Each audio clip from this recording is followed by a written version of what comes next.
Hey, peace and blessings, everybody. How y'all doing? Happy MLK Day. Been a while since I've gone live, but I am back with the choice doing part three reading. We're on page 86 from the last time we read, page 86. So we'll be starting off. So just as a refresher, page 86 is part of chapter three called The Psychic Preparation. And I'm reading this book because this book is a certainly a very important read. It's considered a banned book because this book is about $700. I was told on Amazon, so it's also not in print anymore. So that's unfortunate. So that's why I'm reading the book. It's also good information to put out there because there was a lot of sacrifice for Mr. Samuel Yette, who is the author. He was the first Black Washington Bureau chief journalist for Newsweek magazine.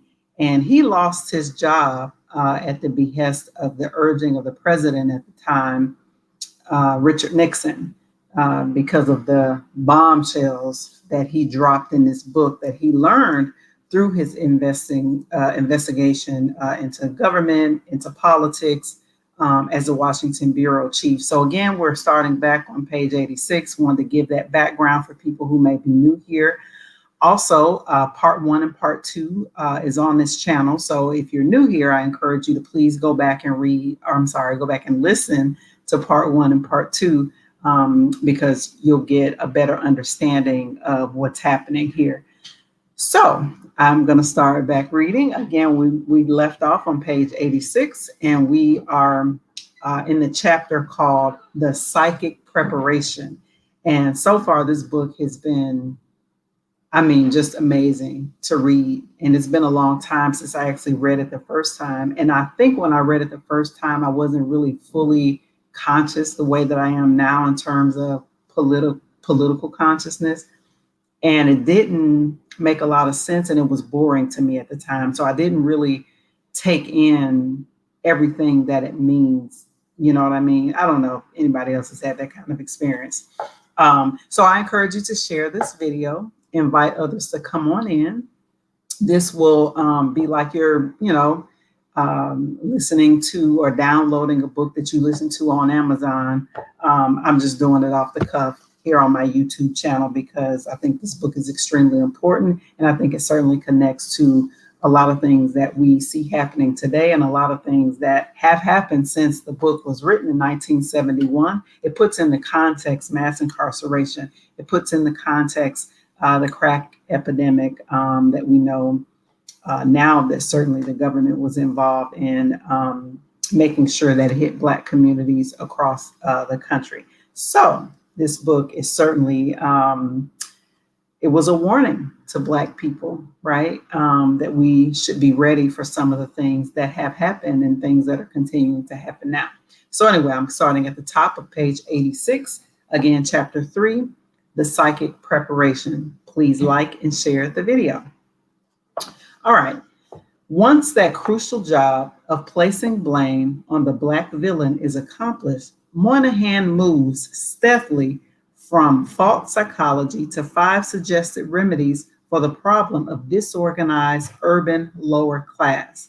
4 of the suggestions peripherally relate to the one central theme of what to do with Black people, whom he variously describes as educated Blacks, militants, Black militants, militant Blacks, and lower class Blacks, Black extremists, and the quote, Negro community, and other euphemisms to hide the fact that eventually he means Blacks of whatever description.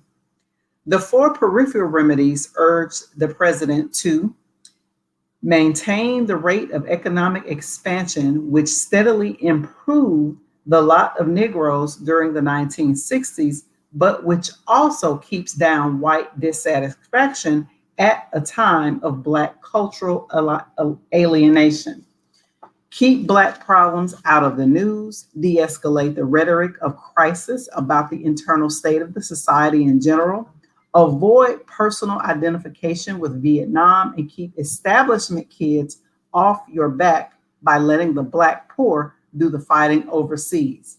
Quote, I fear the blunt truth is that ending the draft would be the single most important step you could take in this direction.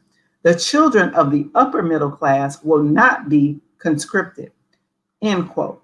Children of the Negro lower class will be by default, if necessary, since it is the best employment they can find. Deny the Black poor exists, thereby diminishing the legitimacy of the unrest. Stress those things Americans share in common rather than those things that distinguish them one from the other. Thus, the war on poverty defined a large portion of the population as somehow living apart from the rest. Parentheses, in February 1970, a month before the memo became public, OEO Chieftains ordered lower staff to drop use of the word poor in referring to people without money or power, in parentheses. Ominous as they were, those were remedies only related to central conclusion and recommendation that the Negro lower class must be dissolved. As written, the Moynihan memo's unusual use of the term dissolve ultimately gets around the meaning that enough jobs should be provided to move all Blacks above the lower class economically. While the interpretation requires a more generous view of the Nixon administration than any of its actions of the first year would justify, the best interpretation must be accepted as possible. However, the most generous interpretation possible do not remove the fact that the Black poor were identified as the major source of danger and unsuitability, a genuine threat and drag on the society, and therefore must be done away with one way or the other. They are, in a word, obsolete. This is the central theme among Moynihan's 5 remedies. Third, the Negro lower class must be dissolved. This is the work of a generation, but it is time it began to be understood as a clear national goal. By lower class, I mean the low income, marginally employed, poorly educated, disorganized slum dwellers who have piled up in our central cities over the past quarter century. I would estimate they make up almost 1/2 of the total Negro population. They are not going to become capitalists, nor even middle-class functionaries, but it is fully reasonable to conceive of them being transformed into a stable working-class population, truck drivers, mail carriers, assembly line workers, people with dignity, purpose, and in the United States, a very good standard of living indeed. Common justice and common sense demands that this is done. It is the existence of this lower class with its high rates of crime, dependency, and general disorderliness that causes nearby whites, that is to say, working class whites, the liberals, are all in the suburbs, to fear Negroes and to seek by various ways to avoid and constrain them. It is this group that Black extremists use to threaten white society with the prospect of mass arson and pillage.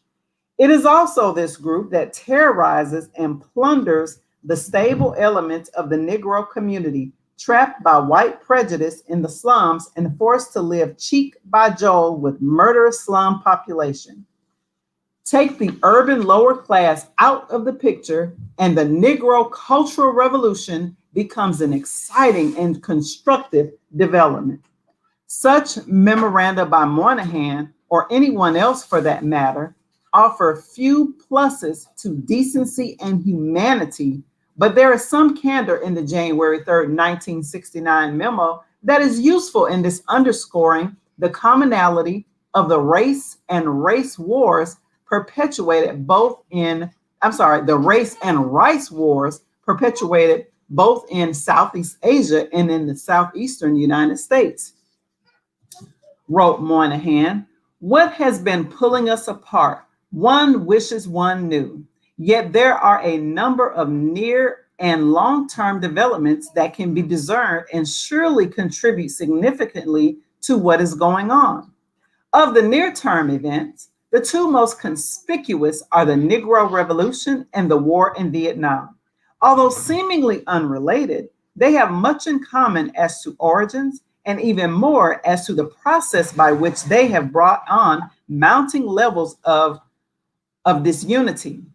Had the large-scale fighting by American forces been over by mid-1967, which is my impression of what Bundy anticipated in mid-1965, had the children of the middle class accordingly continued to enjoy draft exemption, had there been no inflation, no surtax, no Tet offensive, then I very much fear there would be abroad at this point at most a modicum of moral outrage. But this is not what happened. The war has not gone well, and increasingly in an almost primitive reaction to which modern societies are as much exposed as any Stone Age clan, it has been judged that this is because the gods are against it. In modern parlance, this means that the evil military industrial complex has embarked on a racist colonialist adventure. Parentheses, I have heard the head of the SNCC state that we were in Vietnam for the rice supplies, in parentheses. While Moynihan's purpose is mentioning rice in connection with the Vietnam War was to deny any relationship, the opposite is nonetheless true. Officials of several cabinet departments and a congressional committee told me that rice markets influenced U.S. involvement in Asia. Also, the concerted actions of congressmen with vested interest in selling rice, getting elected, and colonizing segments of the home population prove it. It is a part of free enterprise or good business ethic as currently practiced, all done in the guise of helpfulness for a people who are different. Rice is the main staple of Asia. It speaks directly to the rice growers' vested interests. Rice is food, and as such, a weapon of war. Food denied at home but sold abroad is adequate to explain both wars. The colored people of Vietnam and Birmingham face different theaters of the same war. Now we're moving on to chapter 4. The Memphis to Song Mai, the Common War. The Black Poor put it together. We are now in chapter 4. Again, for people who are just tuning in, I am reading The Choice, the issue of Black survival in America by Samuel Yette. And he was the first Black columnist, Washington Bureau columnist for Newsweek magazine, and was ordered to be fired by the President of the United States at the time in 1971, Richard Nixon. So this book is on the banned book list and is out of print and is around $700 the last I checked on Amazon. So that is why I'm reading this book, because the contents certainly play into what's happening today and how the economy is currently evolving. Chapter 4, The Black Poor Put It Together. At the height of the Montgomery bus boycott during 1956, a white Texas racist wrote a hate letter and addressed it simply, "Nigger preacher." It was promptly delivered to Dr. Martin Luther King Jr. Happy Martin Luther King Day, you all. His name was already synonymous with the movement to feed and clothe the poor and restore dignity with justice to Black people. Please like and share the video and encourage other people to come in and listen. This is a great chapter. At the church where he later co-pastored with his father in Atlanta, Dr. King, at 39, looked ahead to when I meet my day. He urged that the preacher of his funeral omit such extraneous details as his academic degrees because he did not want it to be remembered that he tried to feed the hungry. From the beginning of the Montgomery struggle in December 1955 until the spring of 1967, freedom, justice, and equality for Black Americans had been his major theme, although he drew constant, violent hate also by raising economic issues in the mid-1960s. On August 10th, 1966, for example, he sent a lengthy letter to President Johnson pleading the customary case for the Black poor. Wow, I'm so glad I'm reading this on today because I am getting ready to read to you all a letter that Dr. Martin Luther King sent to the president at the time, Lyndon Johnson, on August 10th. Here is the letter. Last January, numerous poor, homeless Mississippi Delta Negroes went to the empty Greenville Air Base seeking shelter from the winter cold. They were forcibly driven off by federal troops. Some fled to the northern ghettos. Some burdened already overcrowded Mississippi kinfolk. Others are trying desperately to survive today on 400 acres of land in Washington County without adequate permanent housing, jobs, education, on the verge of starvation, and with little hope. Another group of poor, evicted Mississippi Negroes in Tribbett, Washington County, Mississippi, struggled through the long winter in tents because of the federal government's failure to respond to their pleas for housing. They have no jobs and almost no food, despite the fact that over 477,000 Mississippians are helped by food commodity and food stamp programs. These men, women, and children have been unable to get the food that they so desperately need. Callous disregard of the federal government for their plight and the plight of tens of thousands of other poor Mississippi Negroes make a mockery of all humanitarian ideals this nation espouses throughout the world. It was a kind of note sounded in the last sentence, his reference to humanitarian ideals espoused by the United States throughout the world, that increasingly alerted many of his supporters and enemies alike that Dr. King might overstep traditional concerns of the civil rights movement. The fear was that he might merge the movements of civil rights and peace. This, his enemies felt, would be ultimate heresy.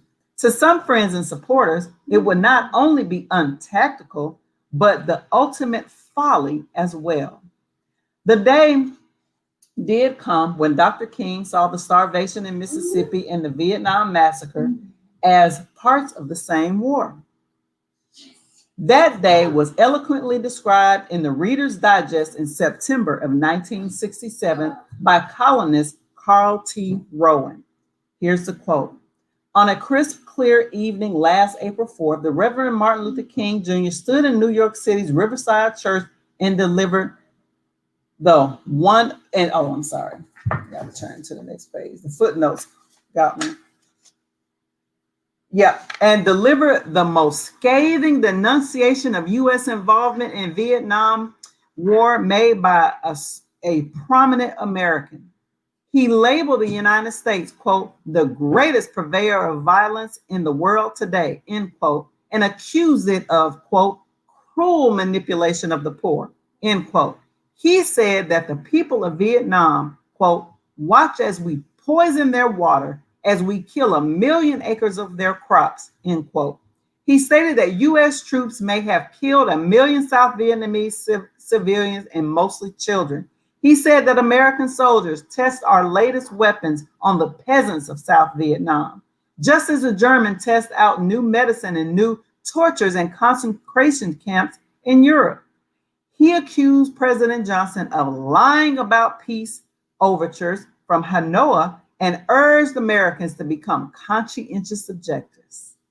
The publicized massacres at Mount Lay and Song Mai were still a year away. At the time of their occurrence, garbage workers in Memphis were hungry, and Dr. King went there to help them. A single rifle shot ended his life precisely on the first anniversary of his Riverside speech, welding peace and civil rights into a single issue. But had he lived, Dr. King would have led a massive Poor People's Hunger March on Washington in the summer of 1968. His aim was to rub raw the nation's conscience on hunger.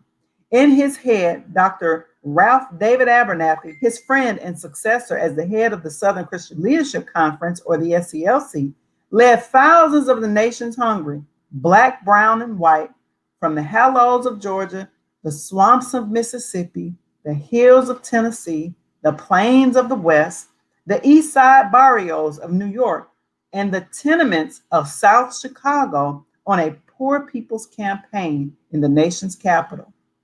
In that rainy summer, Abernathy and his followers drove the stakes and set up the tents that symbolically became Resurrection City on the mall between the Washington Monument and the Lincoln Memorial. But their efforts got them little more than frustration. Thousands of sightseers, thousands of news interviews, nights punctuated by the District of Columbia policemen tossing tear gas canisters in on them, rain and mud, internal strife, and eventually a routing from the area by the police. They also got $60,000 in utility bill, which they settled for $14,000, but they got no federal food help, the object of their journey. As he drove the first tent stake, symbolizing the beginning of the Resurrection City, Dr. Abernathy charged the people in the march were starving while Mississippi Senator James O. Eastland was receiving a $13,000 monthly farm subsidy for not planting cotton on 2,000 acres of his 5,000-acre plantation. It was hard to believe, but Courtney C. Pace, the senator's administrative assistant, confirmed the figure and added that 3,000 acres still under cultivation are picked by machines. Asked whether poor blacks still picked any of the senator's cotton, Pace chuckled, "Why? No, they're all out in Resurrection City," end quote. By almost any standard at all, the Resurrection City campaign did not go well. As a result, the following spring, mid-May 1969, Dr. Abernathy returned with a band of 50 poor representatives who were determined to attempt it at least partly the other way. They would go directly to Capitol Hill, try to behave as lobbyists. Even the bravest of the 1968 Resurrection City dwellers must have felt something cataclysmic about the downpours that mirrored in mud efforts of the year earlier. So when they knew a group of poor emerged from their prayer session at the Methodist Church headquarters at 100 Maryland Avenue Northeast on Monday morning, May 12, 1969, some confessed to feeling a good omen in the bright sunlight. There were toothy smiles from the multiracial group as they determinedly faced the sun to abreast and headed toward the U.S. Capitol. Two men, one black, the other white, hoisted a long, crudely constructed sign. It read, "Poor People's Campaign, Second Chapter." At the curb, they politely waited for the light to change before they started across the street to enter the U.S. Capitol grounds. Suddenly, Sergeant R.E. Nevitt of the U.S. Capitol Police appeared in front of them and turned them around in the middle of the street. Isn't that something? What just happened on January 6th? Well, they let all the white supremacists in, but here, Sergeant R.E. Nevitt of the U.S. Capitol Police appeared in front of these poor people coming to talk to their representatives about being poor and about needing some help and some federal relief, turned them around. Quote, "You all won't be able to come over with that sign," Nevitt announced. Quote, "No form of demonstration on the Capitol grounds," end quote. Oh, is that right? In 1969. Okay. The rank and file poor didn't meet this first test gracefully. They began to grumble and hesitate in the middle of the street. "We're not here for a confrontation today," Abernathy announced, raising his hand messianically before the group. With that, they turned, walked back to the other side of the street, and followed instructions, down to removing lapel pins, Union local hats, and any signs or insignia that smacked of demonstrations. They had not come for confrontation. By 10:30, they were assembled behind closed doors with a group of about 20 senators who described themselves as, quote, Senate leadership. The group included Senators Edward Kennedy, D. of Massachusetts, Hugh Scott, R. of Pennsylvania, Winston Prouty, R. of Vermont, Harry Hughes, D. of Iowa, George McGovern, D. South Dakota, Gordon Allott, R. of Colorado, Charles Percy, R, of Illinois. Walter Mondale, D, of Minnesota. Ralph Yarborough, D, Texas. Thomas Eagleton, D, Missouri. Clifford Case, R, of New Jersey. Philip Hart, D, Michigan. Charles Goodell, R, New York. And Fred Harris, D, of Oklahoma. Abernathy, flanked by the Reverend Jesse Jackson, director of the SCLC's Operation Breadbasket in Chicago, the Reverend Walter Fauntroy, SCLC's Washington director, and until President Nixon replaced him, a member of the District of Columbia City Commission, and Reverend Bernard Lafayette, coordinator of Phase 1 and 2 of the Poor Marches. In a conciliatory tone, Abernathy opened one of their several Capitol Hill meetings by reading a 10-point set of demands. But he left no doubt of where he placed the greatest emphasis.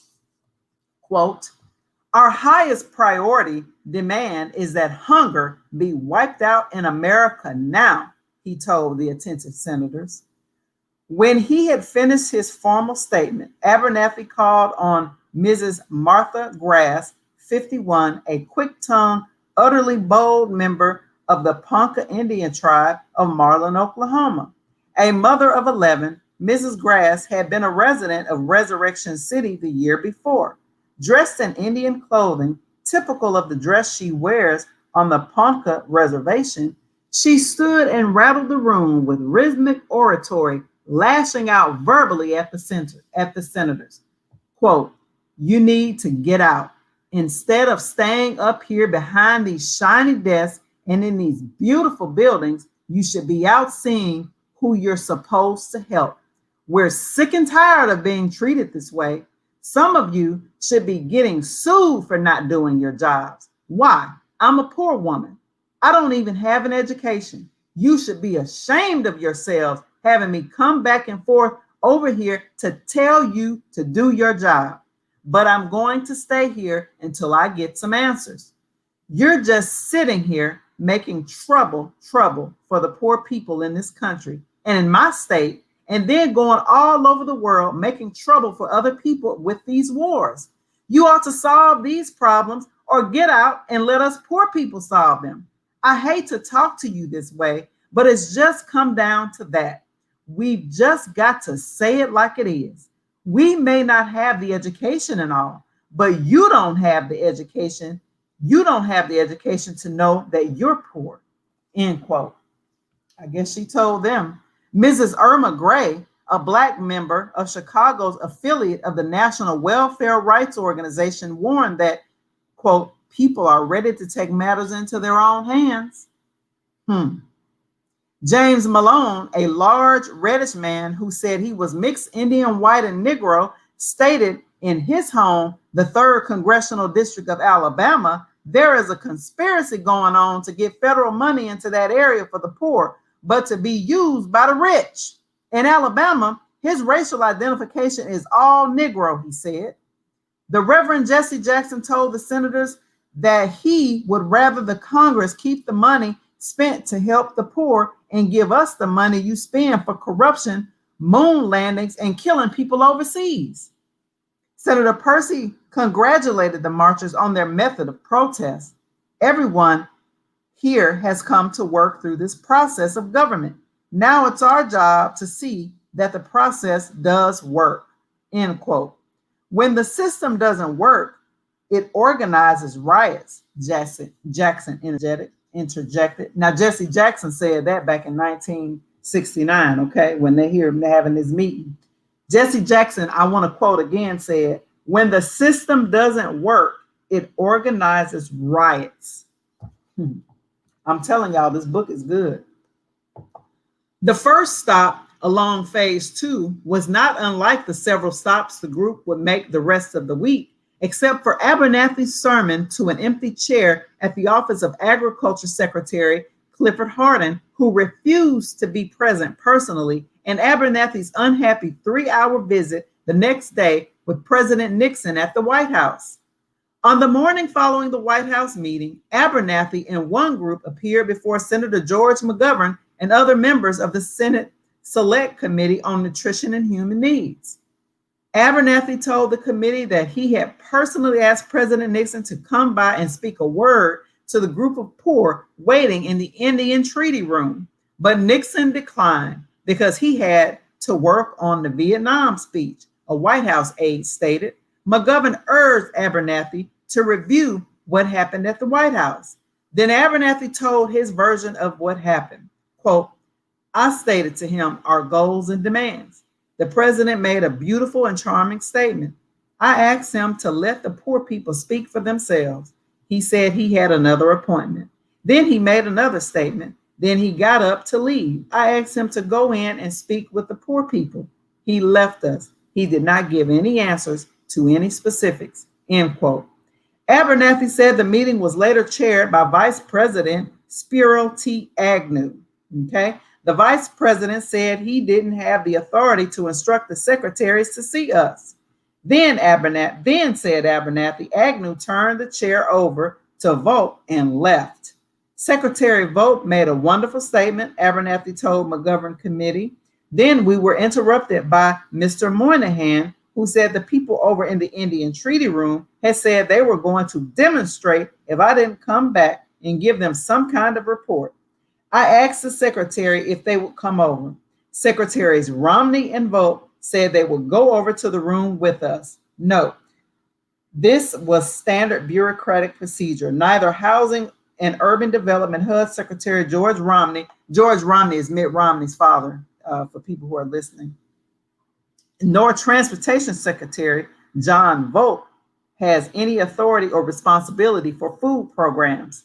The men with such responsibility and authority, Hugh Secretary Robert H. Finch and Agriculture Secretary Clifford Hardin, both refused to see the group beyond their, quote, show meeting with the president, which they did attend. Already as Abernathy painfully fatigued and his followers sat before the largely sympathetic select committee, two facts grew increasingly obvious.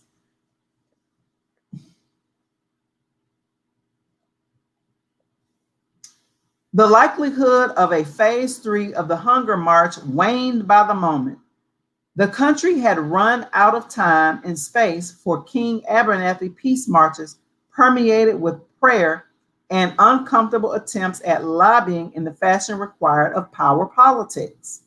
No matter what pressure points the poor lobbyists had reached in recent years, they had not reached the right ones. With few exceptions, members of the McGovern Committee were sympathetic to the cause of eliminating hunger and poverty in general, but they simply lacked the power to do it. And yet, sympathetic congressmen became the most accessible, and the wrath of the hungry was vented upon them, not their enemies, those power brokers who really held the cards and the vested interests. Shock and candor, nonetheless, remained the best shots in the poor people's arsenal. Following Abernathy's formal plea for help, the committee heard bearded, rotund, and Dunegreed Hosea Williams, the SCLC's chief field worker, move excitedly to the point of departure. Quote, this starvation of Black people, Williams shouted to the senators, is a conspiracy, a form of genocide. One of the two senators felt put upon by such accusations, and Abernathy moved in to try to salvage the occasion. Do not hold our behavior against us, Abernathy said in a tired voice. We are not responsible. We are poor and angry. We are products of the system which produced us. People have lost hope, Abernathy went on, and they are dying from starvation and malnutrition, and they have turned to throwing bricks. As long as we have this climate of hunger and poverty, they will continue to throw rocks because they don't care how they die. It's frustrating. I'm not going to, let me make sure I got the right page. I'm not going to give up, but when officials won't listen, much less act, my task of leading a nonviolent movement is much more difficult. Help us to win some nonviolent victories to show those who have lost hope in the system. As he spoke, Abernathy's tired eyes searched the panel of senators. They looked back at him, most of them sympathetically, but none was so bold to guarantee action. Wow. Actually, the committee was more helpless than shocked. It was not their first time seeing the hunger or hearing the anger, the hopelessness, and the conviction among the Black poor that their government was bent on extermination through starvation. Only a few months earlier, in March 1969, the committee heard testimony in Texas and Florida and had listened to medical experts testify to the shock of death caused by starvation. In Immokalee, Florida, Marvin Davis, the NAACP Florida field director and a former school teacher, had told how Collier County had thwarted all attempts to bring in federally aided food programs such as surplus commodities and food stamps to feed the hungry.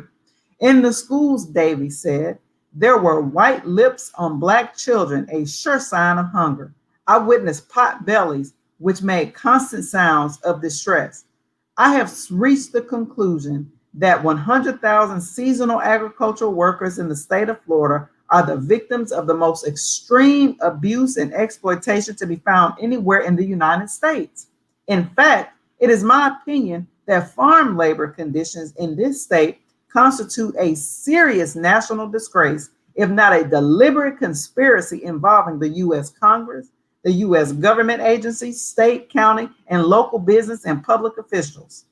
On Capitol Hill, however, Abernathy, trying to remain the statesman, did not make direct reference to either conspiracies or to genocide.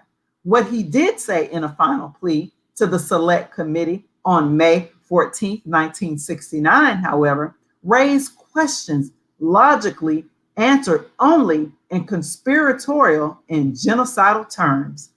Pleaded Abernathy, and I quote, I very much appreciate the opportunity to appear before you today. I want to commend you on behalf of the Black, white, Mexican, the Black, the white, the Mexican American, Puerto Rican, and Indian poor for your efforts on their behalf. I feel that this committee's hearing and field trips have played a vital role in pointing up the shocking and degrading condition in which millions of poor Americans are forced to live and their lack of the most basic need, food, in this country with the largest gross national product in the world. It has been over 2 years since the Senate Poverty Subcommittee went to Mississippi and reported shocking instances of hunger. It has been over a year since we first came to Washington demanding an end to hunger in America. Yet the Congress still has not acted to provide adequate food programs for those who need them. The prior administration ignored us. The present administration has finally come up with a hunger program which asks the poor and the hungry to wait still another 2 years until 1971 before being fed, and even then to be content with a half a loaf. We do not and cannot accept this. We are hungry now, and we expect to be fed now. Of what solace is it to the mother in the Mississippi Delta to promise her crying, hungry baby who wants food for supper tonight that she'll have something for them next year or the year after that? Of what help is it to the growing school child who's poor and wants to eat lunch, who watches his richer classmate eating lunch, that in a year or two, he may be able to get a free lunch? How can the unemployed father tell his children that they face another 2 years of gnawing hunger and denial instead of breakfast, lunch, and dinner like other normal American children? How can this country think of asking people who have waited all of their lives for a decent chance that they should wait still longer while we continue to pursue other ends far less just and compelling, while ignoring minds and bodies of our most precious possessions, our children, our men, and our women? How can we grudgingly request $1 billion for food and continue to spend $30 billion a year for an unjust and immoral war? What has happened to our values? That was Ralph Abernathy. In the spring of 1968, a shot rang out in Memphis. In the same spring, thousands of shots rang out in Song My in My Lai and throughout scores of villages in South Vietnam, striking down hungry men, women, children, and babies. It was as though the shots of Memphis and My Lai were fired from the same round. The shots did little to destroy hunger. They killed the hungry instead. In Memphis and in Song Mai, it was the same war. B, starvation and birth control, the ultimate weapons. Wow, here it comes, y'all. For people who are just joining, I am reading The Choice. I am in the chapter that says Memphis to Song Mai. Song Mai is a city in Vietnam, the Common War. Now I am on part B, the starvation and birth control, the ultimate weapons. There are other ways to kill people or colonize them, but none is more certain than the denial or control of their food. This is true whether the colony being controlled is in the South Carolina or in South Korea. Indeed, you are what you eat. If you eat nothing, you soon are nothing, because hunger kills. Okay. In an interview during the first month of the Nixon administration, Hugh Secretary Finch flatly denied the existence of hunger in the United States. Pressed on the question, he conceded that, quote, there might be some instances of malnutrition, end quote, mainly due to ignorance of the kinds of food to eat and how best to prepare them. But hunger and starvation, such as former Senator Joseph Clark of Pennsylvania and the late Senator Robert F. Kennedy of New York had reported from Mississippi Delta in 1967, oh no. Such hunger and starvation as the CBS documentary Hunger in America had already presented, oh no. Finch would not accept them, implying that such reports were politically inspired. Asked what he himself would do as the new Hugh Secretary to determine the validity or invalidity of such claims, he nonchalantly replied that he did not believe that there was a need for any more bookkeeping on the subject. 2 weeks later, Finch was to learn that considerable bookkeeping had been ongoing during the last year of the Johnson administration, and the results were presented before the McGovern Committee by nutrition researcher Dr. Arnold E. Schaefer of the U.S. Public Health Service. In a Senate speech on February 7, 1969, McGovern reported, quote, Mr. President, I rise today to speak for a national emergency far more grave than the spreading slick of oil that threatens the coast of California. Perhaps the main reason is it far graver is that it is less easy for America to see, and because it is harder to see, it is harder to deal with. I rise to speak of malnutrition and hunger that kills and cripples millions of our fellow citizens as surely as the oil in that ocean kills the fish and fowl. I rise to call for action, immediate action, to feed our hungry people. During the past month, the Select Committee on Nutrition and Human Needs, which I chair, has received irrefutable testimony about hunger in this country, hunger that is painfully clear and hunger that is hidden from view in the form of malnutrition. We have heard expert witnesses whose testimony leaves no doubt that bad diets have created a public health emergency of serious proportions. I shall briefly review that testimony, discuss its implications, and suggest some immediate remedies. First, let me highlight the findings of the National Nutrition Survey now being conducted by the Public Health Service of the United States government. This survey is a scientific study of thousands of families in the lowest quarter income brackets in 10 states, conducted by specially trained medical personnel. Its results are based on examinations of a large cross sample of people living in diverse sections of the nation. The preliminary results from 2 of these states, as explained by the director of the survey, Dr. Arnold E. Schaefer, indicate that hunger and malnutrition in the richest of all nations is as severe as in some of the poor nations of the world.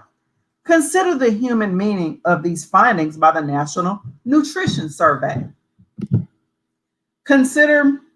I'll read that again. Consider the human meaning of these findings by the National Nutrition Survey, semicolon. 34% of preschool children examined exhibit anemia, which causes fatigue, listless, and inability to perform, so serious that doctor would pronounce its victims candidates for medical treatment. In Texas, goitre, a disease that can be prevented by 1/4 of a penny per person per year, and which we thought extinct in this country, is by the World Health Organization standards endemic.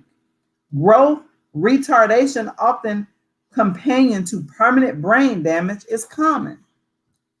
Vitamin A deficiency, unknown to any child who simply drinks enough milk, afflicts 33% of our children under 6.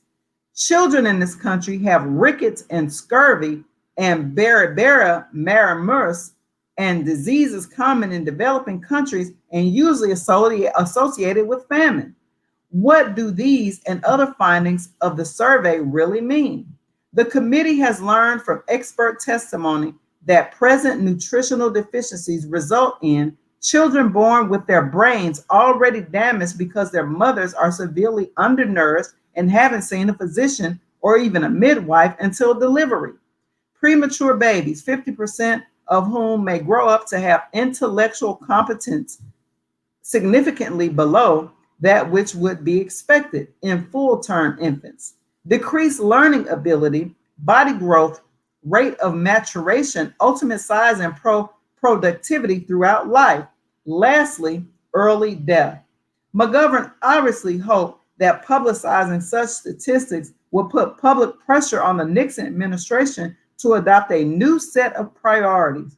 Our president wants to lavish $7 billion to protect 2 missile sites with dubious military hardware. McGovern said in a statement 2 weeks later, we can purchase with half that an end to hunger in America. So long as hunger, poverty, and racism continue to afflict our country, it does not matter how many missiles we have. Not a single one of us as an individual or all of us as a nation will be secure, end quote. Representative Charles E. Bennett of Florida, one of the few Southern congressmen active in the anti-hunger fight, introduced for a second consecutive year a bill he believed would cut through the governmental red tape and bureaucracy which permit children to starve in America. My bill directs the Secretary of Health, Education, and Welfare to meet responsibility and challenge of death from hunger in America. But the quite deliberate governmental red tape was keeping the hungry from being fed and also threatening the life of the McGovern Committee, which insisted on keeping the issue before the public. In 1968, the committee had requested $115,000, but was given only $25,000 by the Senate Rules Committee, chaired by Senator B. Everett Georgian, a North Carolina Democrat. Let me read that again. In 1968, the committee had requested $115,000, but was given only $25,000 by the Senate Rules Committee, which was chaired by Senator B. Everett Jordan, a North Carolina Democrat. Interesting. Out of funds early in 1969, the McGovern Committee had the blessings of 50 other senators in asking for an extension of its Life Plus, a budget of $250,000. Eventually, the McGovern Committee received $100,000, but the pressure against the mere survival of the committee indicated the depth of the hunger strategy. First, the resolution to continue and expand the funding of the committee was supported by all of his 13 members except 2 Louisiana Democrat, Alan J. Ellender, and Georgia Democrat, Herman E. Talmadge. Interesting. Although their own states were subject to committee investigations, there was more to their opposition than parochial political consideration. Both men are well known for their positions in civil rights, but their use of political power in the hunger arena equally strong. As chairman of the Senate Agriculture and Forestry Committee and a ranking member of the Senate Appropriations Committee, Ellender has an interest in food denial that is international as well as domestic, a fact discussed more fully later in this chapter. Talmadge, also a member of the Senate Agriculture and Forestry Committee and the Senate Finance Committee, is a stalwart in the anti-civil rights forces of the South and had cruelly tied the entire hunger proposition into the issue of school desegregation. Cleverly, Talmadge continued to pursue the school segregation objective in several ways. As a member of the Finance Committee, he attached an amendment to the Hugh appropriation, which would have nullified the cutoff of funds to segregated schools as provided under Title VI of the Civil Rights Act of 1964. The administration sponsored a bill essentially supportive of the Talmadge objective, but McGovern countered with an opposition bill. The result was a decisive Talmadge victory. The basis of the Talmadge victory was the fact that no matter what happened to the school funds, food distributed by the Department of Agriculture was not affected. Thus, the USDA retained the control and the kind of flexibility it had used for years to starve Black children. Think about what this government is responsible for us, y'all. I'm reading this book for a reason. We got to connect the dots, y'all. These people conspired to starve Black children. Jesus Christ.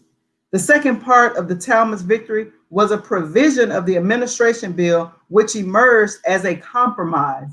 It continued Title I funds for the Elementary and Secondary Education Act, or the ESEA of 1965, through the states, rather than through some supervisory arm of the federal government or as grants directly to the schools. The multi-billion-dollar ESEA block grant to the states continued to guarantee of control by political machinery in the states, a machinery which had consistently misused ESEA funds since the enactment of Title I.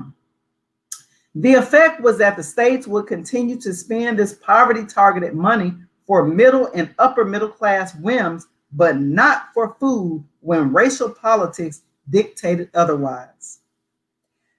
That they almost always did dictate otherwise was emphasized in a report jointly sponsored by the Washington Research Project of the Southern Center for Studies in Public Policy and the NAACP Legal Defense and Educational Fund, made public on November 9th of 1969. The report covered an in-depth study of how Title I funds were being used. The report stated, and I quote, "In this report, we have tried to spell out Title I requirements and match them against what is actually happening in many districts.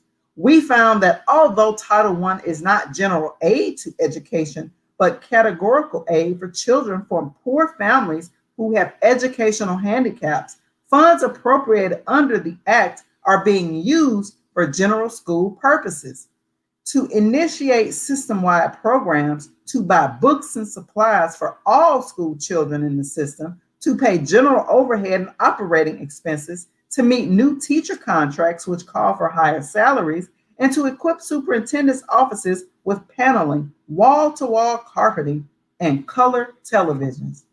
Ain't that a bitch? Though Title I funds are supplemental to regular money, there are numerous cases where regular classroom teachers, teachers' aides, librarians, and janitors are paid solely from Title I funds. New school construction and equipment, mobile classrooms, and regular classroom construction and equipment are common costs charged to the local Title I budgets, which should be paid out for regular school budgets. Title I funds are not to supplement or supplant other federal program funds, but the extent to which Title I funds have been used to feed educationally deprived children, to purchase library facilities and books to provide vocational education for disadvantaged students, raises serious questions as to whether Title I funds are being used to supplant National School Lunch, Child Nutrition Act, Title II ESEA, and Vocational Education Act funds. And Title I funds are not to equalize racially segregated schools. Yet many Southern school systems, which have steadfastly refused to comply with the constitutional mandate to desegregate, use Title I funds to make Black schools equal to their white counterparts. These funds are sometimes used to actually frustrate desegregation by providing Black children benefits such as free food, medical care, shoes, and clothes that are available to them only so long as they remain in all Black schools. Wow. In a clever propaganda move, Talmadge introduced on April 18, 1969, Senate Bill 1864, and I quote, a bill to amend the Food Stamp Act of 1964. Ostensibly, this bill was designed, as Talmadge explained in a statement on March 11, 1969, quote, to eliminate an outrageous aspect of federal enforcement of the provisions of Title VI of the Civil Rights Act of 1964. While this was cleverly an attack on Title VI, it was more than that. This was a move to call attention to the fact that Black parents had two simple choices for their children.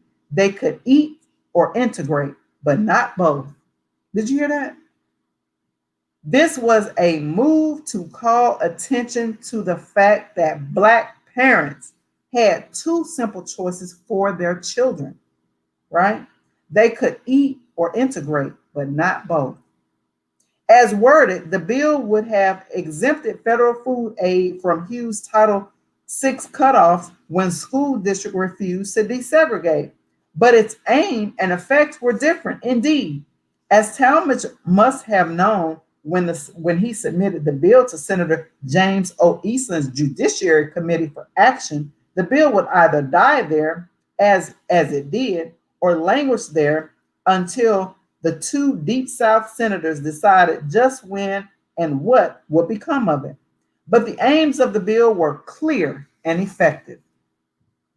It portrayed Title VI as the villain in the struggle against hunger, and B, it helped manage the delay of cutoff of funds from segregated schools, while the issue was pursued through more sympathetic courts, which reversed the cutoff order.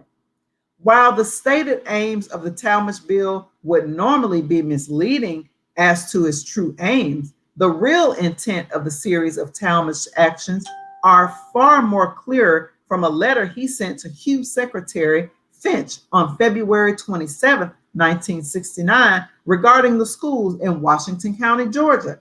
And I quote, "Dear Mr. Secretary, it has come to my attention that you are presently considering withholding federal financial assistance from the school system of Washington County, Georgia. I believe you are well aware of my position on the school desegregation guidelines issued by the Office of Education during the past administration. I have strenuously objected to the hard line approach taken by Mr. Howe and the former secretary in the enforcement of these guidelines, which I regard as unreasonable and impractical. I have had high hopes that the Department of Health, Education, and Welfare would abandon its heavy-handed tactics of the past and assume a more rational stance in dealing with desegregation problems. My purpose, however, for this letter is to call your attention to the fact that the withdrawal of federal funds from such school systems as that of Washington County, Georgia, will result in a great human suffering, especially insofar as hungry children are concerned. Because many poor families are unable to afford even the small price of a school lunch, approximately 2,200 children, almost half of the total enrollment of the Washington County school system, are now receiving food under the free lunch school program every day. Termination of federal financial support would deprive these children of probably the only nutritional meal they receive each day. I, of course, do not pretend to know all of the answers to the problem of hunger and malnutrition in the South or in the United States, but I do know that we are not going to make any progress by denying school systems federal assistance that is necessary to maintain the continuance of free lunches and to extremely needy children, both Black and white. I hope that you will seriously consider the facts in your examination of the Washington County situation. Should the Department of Health, Education, and Welfare precipitously cut off all federal funds to Washington County schools, it must then bear the responsibility for many hundreds of school-aged children being denied nourishment and food for an indeterminate period of time. I regard this as a very serious matter that merits your close attention, and I would appreciate very much hearing from you at your earliest opportunity concerning this case. On April 1st, 1969, Leon Panetta, Finch's civil rights director, responded to the Talmadge letter in part, and I quote, "We are deeply concerned as you are about the impact of the termination of federal financial assistance to Washington County or any other school system. I certainly would agree with you that the withdrawal of federal funds from such school systems as that of Washington County, Georgia, will result in a great human suffering, especially insofar as hungry children are concerned. However, we do have the mandate of Congress to uphold. You are no doubt aware that the failure of a school district to comply educationally with the non-discrimination requirements of Title VI of the Act does not affect the participation of a school district in the Department of Agriculture school lunch programs. The Department of Agriculture, not Hugh, will be responsible under Title VI to see that discriminatory practices in its programs were discontinued, and existence of a dual school system does not affect that program.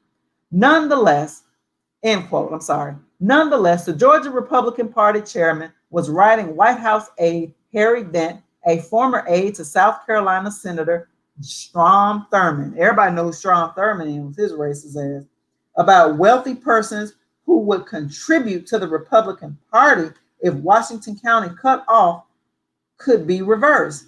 Under such pressures, the 1969 through 70 desegregation deadlines for Washington County were postponed. Listen to that. Listen to the games that they play. They still playing these kind of games. If you don't think they are, you're wrong. Funds were continued and the entire matter was sent back to the courts for new arguments. As for Panetta, those same pressures forced his firing in February 1970. While McGovern was having his troubles from within, his committee from Ellender and Talmadge, opposition to the inquiry of the committee was by no means limited to committee members. For example, the National Nutrition Survey being conducted by Dr. Schaefer was covering 10 states, including Texas, Louisiana, Kentucky, and New York, but not Mississippi. At a committee hearing, McGovern asked Schaefer why Mississippi was not included. Schaefer admitted that he dropped Mississippi from the plan after FBI agents sent by Mississippi's redoubtable Congressman Jamie L. Whitten, chairman of the House Agriculture Appropriations Subcommittee, had questioned him on the purpose of the study. In an interview, Whitten admitted that he had indeed asked the FBI to look into the matter, but only in the interest of getting pictorial documentation of the hunger reported by CBS and Senators Robert F. Kennedy and Joseph Clark. Nonetheless, the public concern aroused by Schaefer's testimony and the work of the McGovern Committee did succeed in forcing the Nixon administration to take public stance against hunger. Despite the fact that the president's communications director, Herbert G. Klein, had criticized the McGovern group for trapping around the country with television cameras, by early May 1969, the president found himself sending a message on hunger to Congress. In the message, President stated in the classic neo-Calvinism, quote, "America has come to the aid of one starving people after another, but the moment is at hand to put an end to hunger in America itself for all time," end quote. But then, in characteristic chivalrism, the president turned for advice not to the hungry, but to those who might profit financially from dealing with it. Woo, talk about it. I shall shortly announce the White House Conference on Food and Nutrition involving executives from the nation's leading food processing and food distribution companies and trade unions. I shall ask the men to advise me on how the private food market might be used to improve the nutritional status of all Americans and how the government food programs could be improved. I shall also call on these men to work with the advertising industry and the Advertising Council to develop an educational advertising and packaging campaign to publicize the importance of good food habits. Interesting. The White House conference itself, December 2nd through the 4th, 1969, was worse than a farce. Not only did it dash the hopes of the hungry in a way almost unprecedented, it also succeeded in advancing against strong sentiments of the poor at the conference, the administration's own program of imposing birth control on the Black poor. Here it comes. Here it comes. Eugenics. The fighting backstage of the conference was furious, but it mainly involved such questions as which contender would ultimately win the president's ear. Conference coordinator Dr. Jean Mayer, who favored prompt feeding of all the hungry, or Moynihan, who favored more research and eventually a guaranteed income, which would substitute the food commodity and food stamp programs for the existing welfare program. Interesting. So they were talking about guaranteed income back in the 60s. Listen at that. And now that's back. Let's see why I say this is important, that we see what happened before and connect it to what's happening now. Mayor and the poor lost all efforts at immediate relief. Moynihan won, at least on advice to the president to take the long view, say nothing concrete at the opening plenary session, and study the problem further. Now, ain't that what they still do? These people study.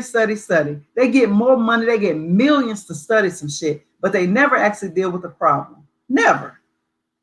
Thus, Mayer returned to Harvard and Moynihan experienced another raise in personal stock at the White House.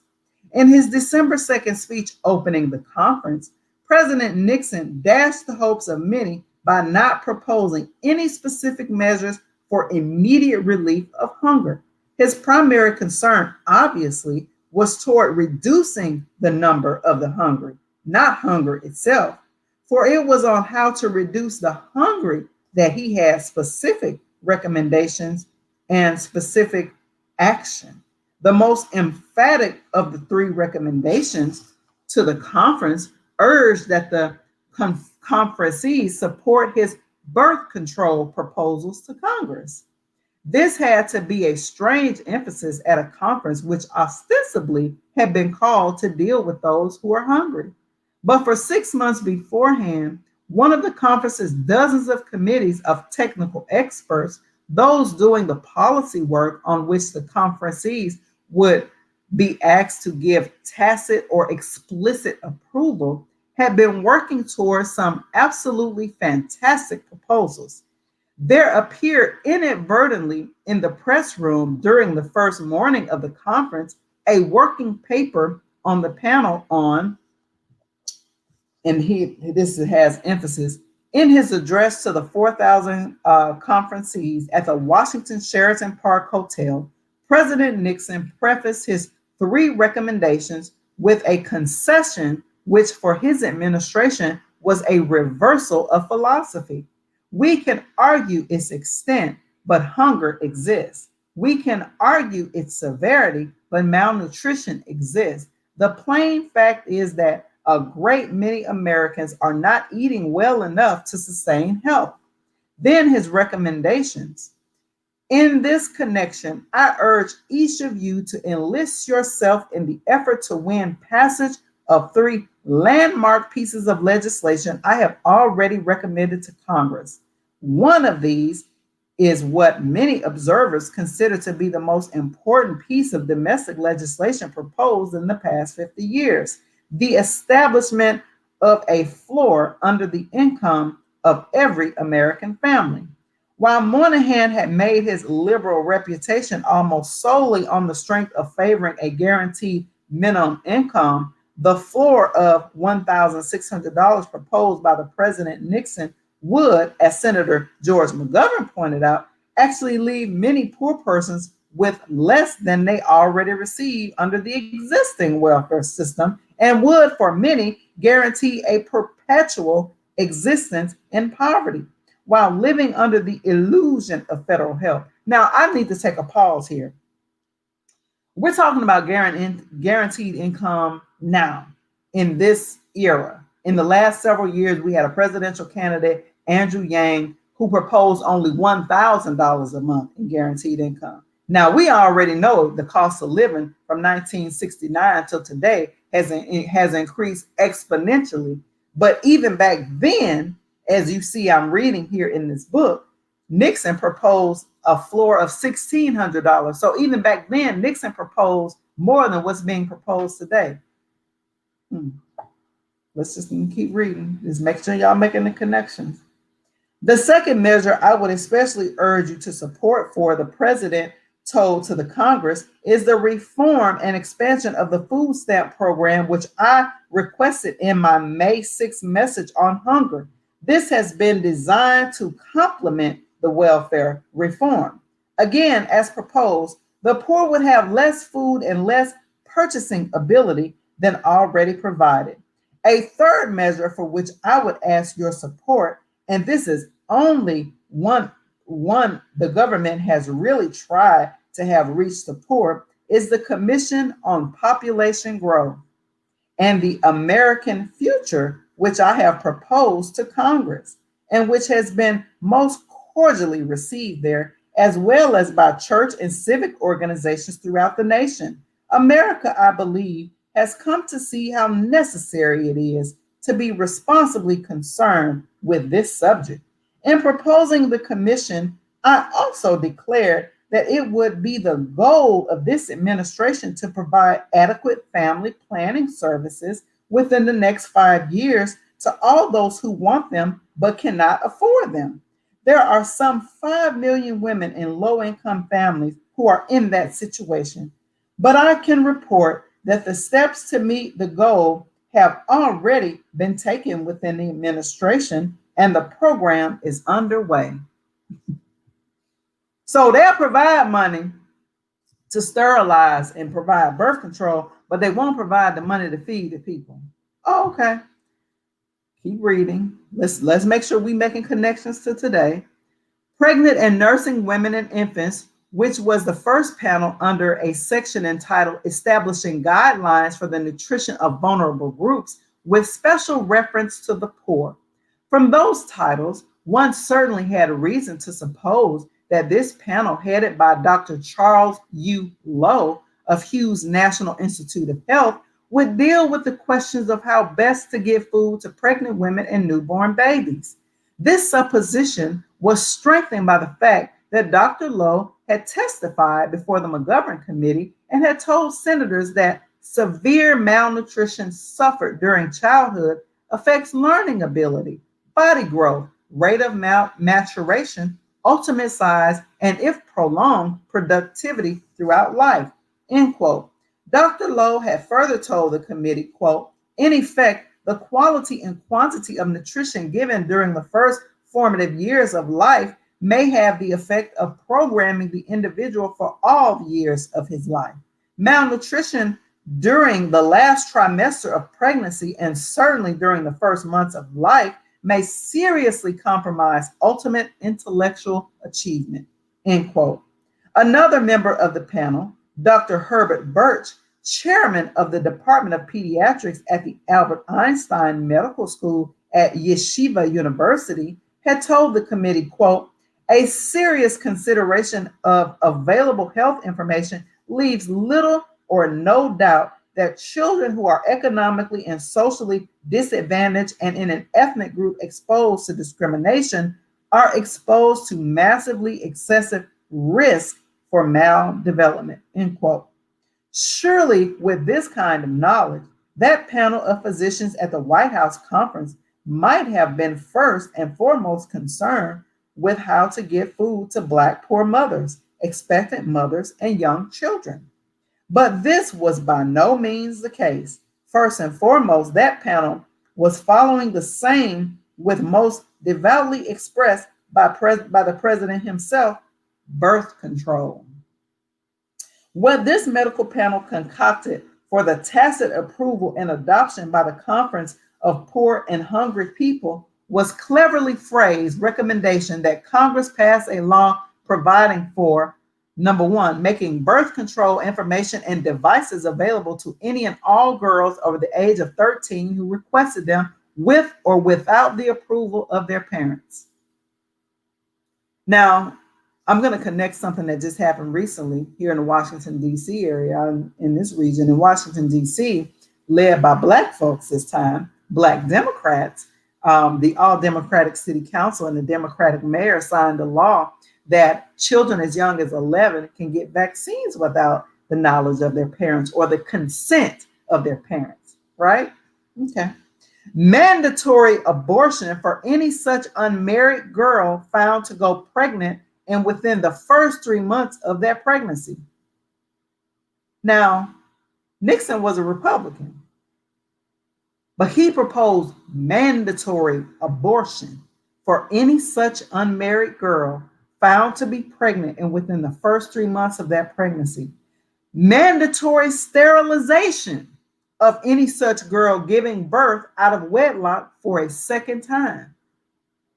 This is eugenics, y'all. When will we ever learn? Now y'all see why he got fired, why Nixon wanted to make sure he got fired in 1971. Let's keep reading. Now we see why this book is why a lot of people have never heard of this book. Let's keep reading. Asked whether these proposals would not constitute a form of genocide, Dr. Lowe insisted that this major concern was for the safety of the young girl giving birth out of wedlock and at an unhealthy early age, and for the newborn who, under circumstances of poverty, would not be well nourished. See, it's out of love that they want to kill all the babies, okay? A luncheon with agreed upon at which Dr. Lowe and 2 members of his panel would continue to explain the finer points of their proposal. At the luncheon with Dr. Lowe were Dr. Howard N. Jacobson of Harvard School of Medicine and the vice chairman of the panel, and Dr. Robert W. Harkins, who was the director of research at the Ross Laboratories in Columbus, Ohio. All these white men making decisions to kill Black babies, okay? And to sterilize poor Black women. Sick. And some of y'all accept this shit to this day. On the afternoon of the second day of the conference, Dr. Lowe was asked how the proposals were going in the panel sessions. He answered that the formulation was complete and passage had been virtually assured from the strong support given by the panel by Dr. Alan F. Gutenmacher of the Population Council. Okay. Republicans and Democrats in 1969, 70, and 71 all agreed with forced sterilization on poor Black women and mandatory abortions. Mandatory abortions on poor Black women. Come on now. Mrs. Fannie Lou Hamer, the brave Black civil rights lady of Royalville, Mississippi, still ailing and lame from the police beating her over the years, was resting on a bench in the lobby of the Sheraton Park Hotel. I'm going to try to read this without crying. I love Fannie Lou Hamer. Asked whether she would favor such birth control measures as those proposed by Dr. Lowe's panel, she responded with a shock and grave disappointment. What? I'm saying it like I know she said it. What? She exclaimed. What are you talking about? Birth control? I didn't come here to talk about no birth control. I came here to get some food to feed the poor, hungry people. Where are they carrying on that kind of talk? Hearing the location and without another word, the gallant lady pulled herself up on a cane and headed for the panel's meeting room. Along the way, she spotted certain Black men who she summoned to follow her. She arrived at the room with about a half a dozen bold Black men who walked to the front of the room and stood like soldiers. Mrs. Hamer followed them and to the front and stood at the center of the panel leaders, demanding to be heard. Dr. Lowe yielded. She then demanded that the birth control proposal, which had just been adopted, be reconsidered. After a 10-minute oration spelling out the horror of such a law in the hands of public officials she had known, the resolution was obliterated. After a promise from Dr. Lowe and a panelist that no such resolution would be further entertained, Mrs. Hamer and her black male aides marched out as directly as they had come. Quite apparently, a major objective of what was originally called the White House Conference on Hunger had failed.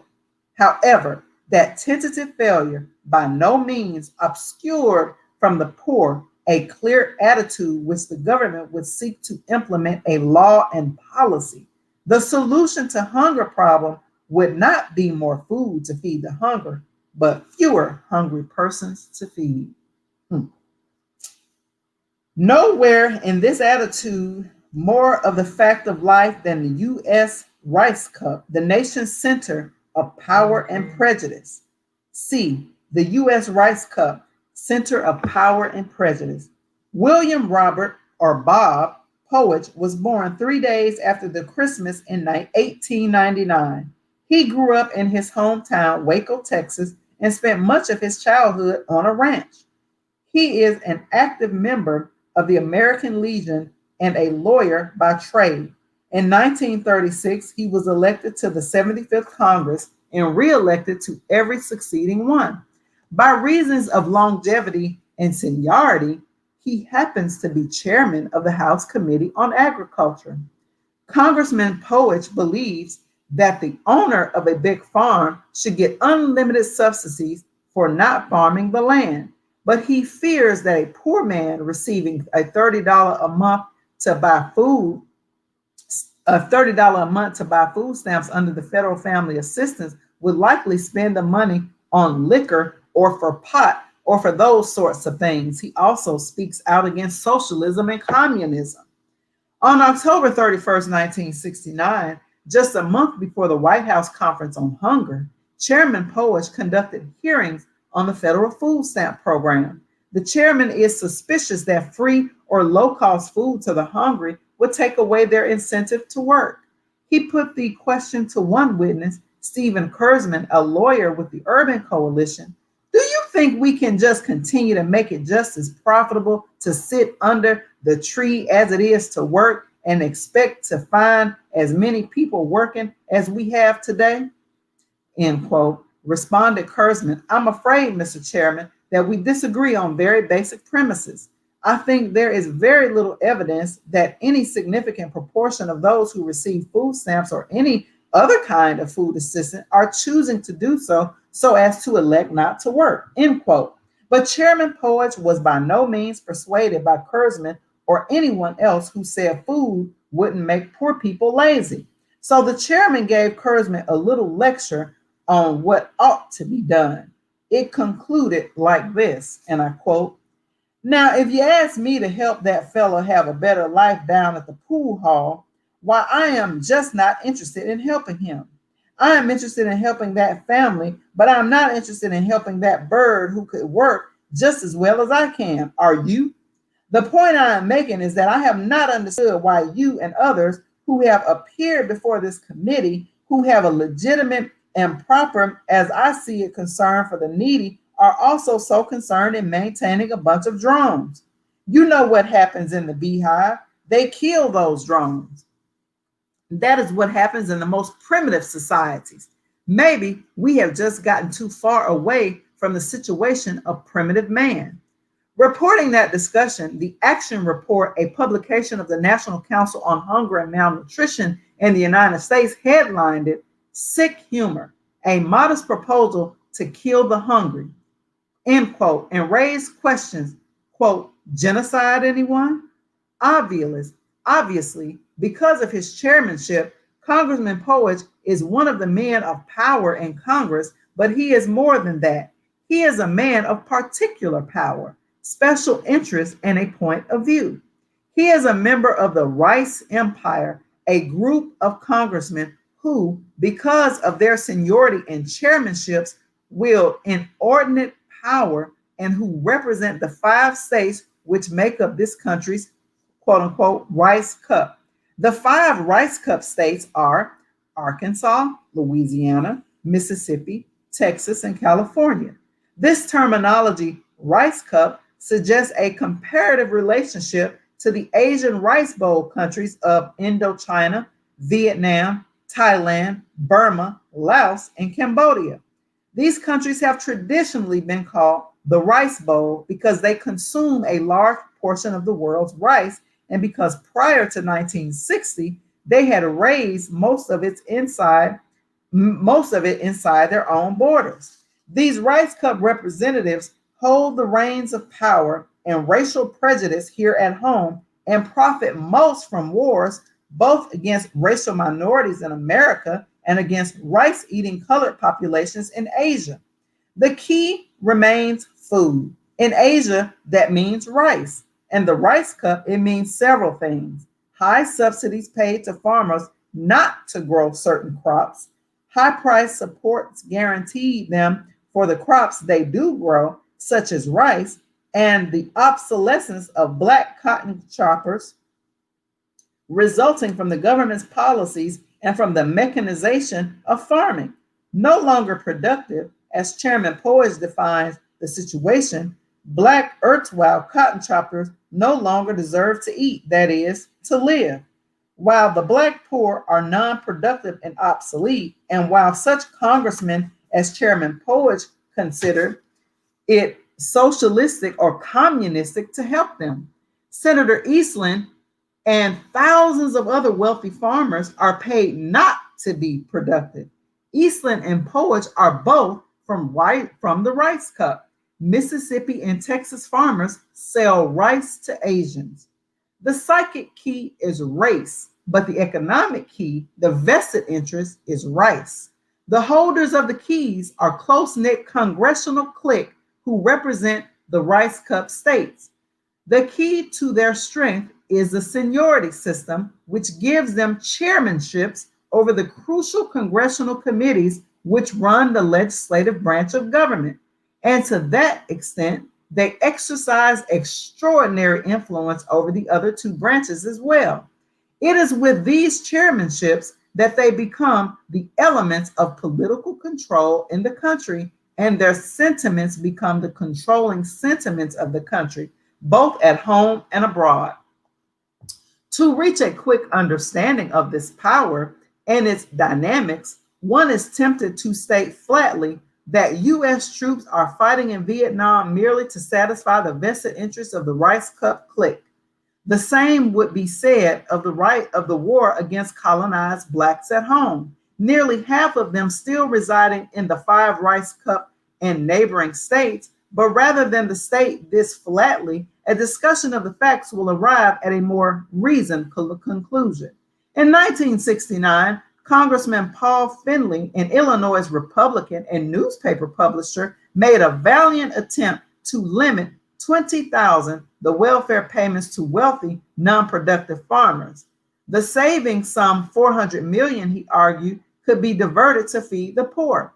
House Minority Leader Gerald Ford engineered the defeat of Finley's amendment to the Agriculture Appropriations Bill, but Finley's research of vested interest and incredible unfairness was made public. Now keep that in mind. Let me read that again.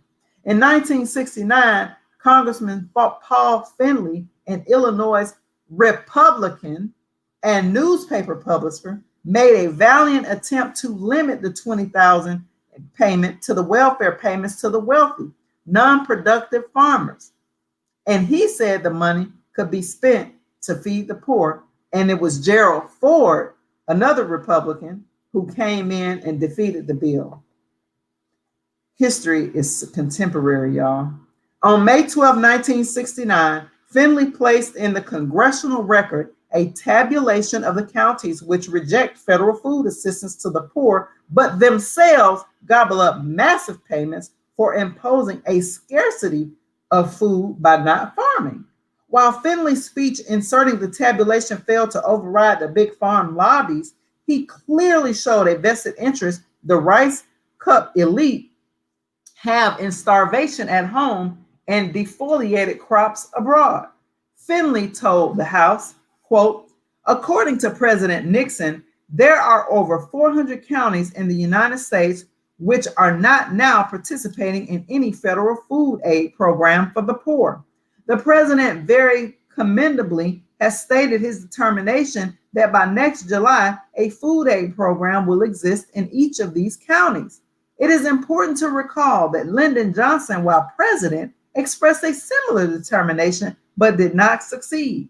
For some reason, these counties have proved to be strangely but effectively resistant to federal food aid to the poor, and perhaps their resistance will tend to thwart President Nixon's promise to the poor and hungry. Indeed, Agriculture Secretary Hardin, in testifying last week on the administration's food aid program, stated, and I quote, I want to emphasize as strongly as I can that the success or failure of our federal efforts to eliminate hunger and poverty-induced malnutrition depends heavily on the level of concern and actions by the state and local communities, end quote. The statistics I am today placing in the record concerning non-food program counties, 425, are actually listed, are revealing. They give important dimensions to the problem and at the same time, suggest a way to meet part of the food aid costs. They also lead to the embarrassing conclusion that federal food aid to poor families is deliberately excluded from the very counties where the farm production is curbed and at extremely high cost to the taxpayer. Deliberate exclusion of federal food aid by these counties is a fact. Although limitations exist in the availability to additional counties of the food stamp program, the direct distribution program, under which 22 items of food can be distributed free to the poor, is immediately available to any county in the United States and has been for years. That farm production is curbed at a high cost in these counties is evidence from farm program payments made to farmers.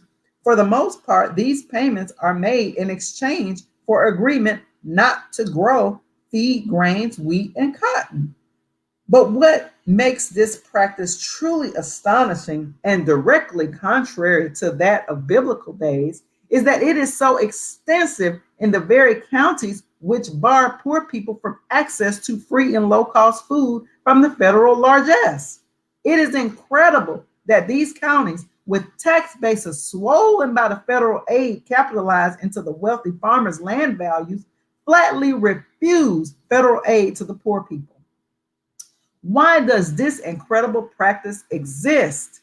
Surely not because of a local philosophical aversion to welfare, even federal welfare. After all, federal farm payments cannot possibly be explained or justified except as a means of providing income support. Income support is but another interchangeable expression for welfare. And let there be no mistake as to which farmers are receiving the most income support or welfare from federal farm programs. It is not the little farmer, nor is it the average farmer. Rather, it is the large, often wealthy farmer who receives most of the benefits from farm programs. The top 15% of the farmers with sales in excess of $20,000 per year receive almost one half of the $3 billion plus in government payments each year. Plainly, the political leadership of these counties finds federal handouts to wealthy farmers something they can live with, but federal handouts to hardcore poor, something else. I would hate to think that this deplorable situation is to be explained as reflecting an aversion to poor people themselves. Surely the local leadership is denying federal food benefits, does not purposely take this means to encourage poor people to move on and take their troubles elsewhere. Out of sight, out of mind, the saying goes. Nor would I want to think that in areas where poor people are predominantly Negro, it might reflect a racial bias. Of the non-food aid counties, the one whose farmers receive the largest total of federal payments is Lynn County, Texas, with $8,903,000. Y'all, you hear me? Huh. Oh, Lord, these motherfuckers. Mm. This is especially noteworthy because Lynn showed a population of only 10,914 with 2,282 or nearly 25% classified as hardcore poor. The number of Lynn County families directly benefiting from the farm payments happens to be about the same as those classified as hardcore poor. Their income from farm payments alone, however, is more than 3 times the gross income of the poor. This estimate is based on $1,200 as the national average income of the hardcore poor. In Texas, farm payments totaled more than $2 million. Y'all, this is back in 1969. Can you imagine how much money that would be today? More than 2 million in each 14 counties and more than 1 million each in the 14 others.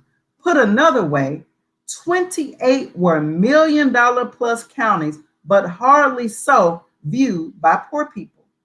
Actually, Texas leads the nation in size of farm payments in total poor people without access to a federal food program.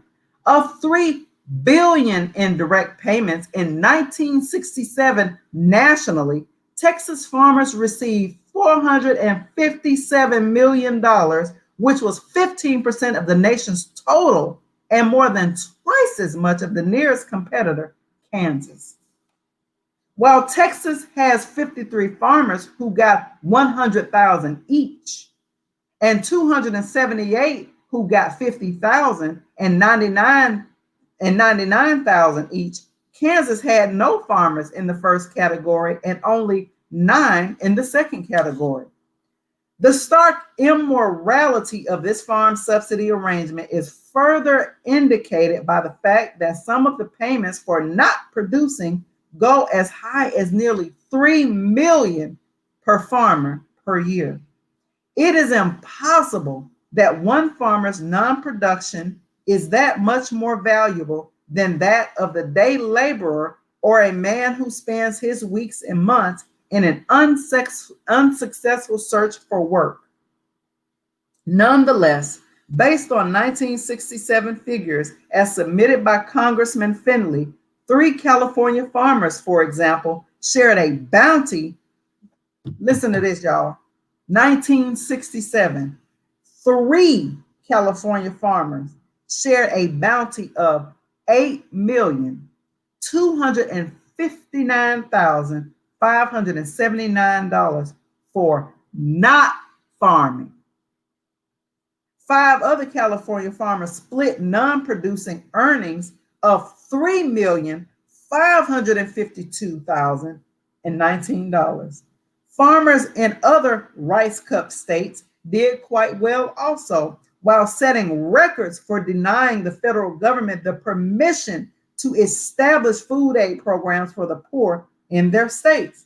Non-producing Texas farmers, for example, received a total of $457,205,685 in 1967, while rejecting federal food aid for the poor in 99 of their counties. If this ain't evil, I don't know what is. Louisiana rejected such poor aid in 7 parishes, while the state's big farmers were given $55,463,315 not to farm. Perhaps most decent Americans would not believe that such an immoral system could operate in the company of the men of high integrity and purpose they believe they send to Congress every 2 or 6 years. In fact, to ensure that their men are men of high character and moral conscience, on election day, many districts tend to recall their representatives in favor of what voters regard as better people. This happens in many districts, but not in all of them. It is, in fact, the longevity and seniority of the most immoral and venal congressmen that enable them to thwart the best efforts of the others. Good men, of course, also get elected for long periods to Congress. Yet it is true that conscientious voters replace their representatives periodically, while other voters, especially in the Deep South, retain their same representatives for generations. It happens then that often the repeaters who get their seniority and hence the chairmanships come from the least innovative, most repressive areas of the country. The slightest examination of the congressional committees and their hierarchy shows this to be true when the Nixon administration came to power. Rice becomes an important factor in this when it is recalled that Arkansas, Louisiana, Texas, California, and Mississippi produce the bulk of the commercial rice grown in the United States. Their congressmen, together with their colleague from neighboring states, control virtually every key committee in both houses of Congress. One of the Rice Cup states, California, has no committee chairman in the Senate and only one in the House. The other Rice Cup states are located in the Deep South, and theirs is the most formidable power block in Congress. Of the 16 standing committees of the Senate, for example, 7 chairmen are from the Deep South states of the Rice Cup, while 3 other chairmen, Senators Richard B. Russell of Georgia, John Sparkman of Alabama, and B. Everett Jordan of North Carolina, are deep Southerners whose views are known to be equally conservative. In effect, the Rice Cup sentiment controls 10 of the 16 standing committees of the Senate. In the House, 7 chairmen of the 21 standing committees represent the 4 Deep South Rice Cup states. Excluding comparatively non-critical committees, such as committees on House administration and on merchant, marine, and fisheries, the Rice Cup states then command 7 of 11 most important House committees. In both the House and the Senate, the most crucial committees are commanded by Rice Cup congressmen. For example, the Senate Agriculture and Forestry Committee, which controls subsidies to rich farmers, has Louisiana's Ellender as its chairman, and his backup men are Senators Spencer Holland of Florida, Eastland, who himself gets an unconscionable welfare subsidy, George's Talmadge, and Jordan of North Carolina. Similarly, the Appropriation Committee, on whose action the financial operation of the entire federal government depends, has Georgia's Senator Russell as chairman, but the line of succession is Ellender and Arkansas's McClellan, and includes Mississippi's John Stannis, who is chairman of the militarily powerful Armed Services Committee.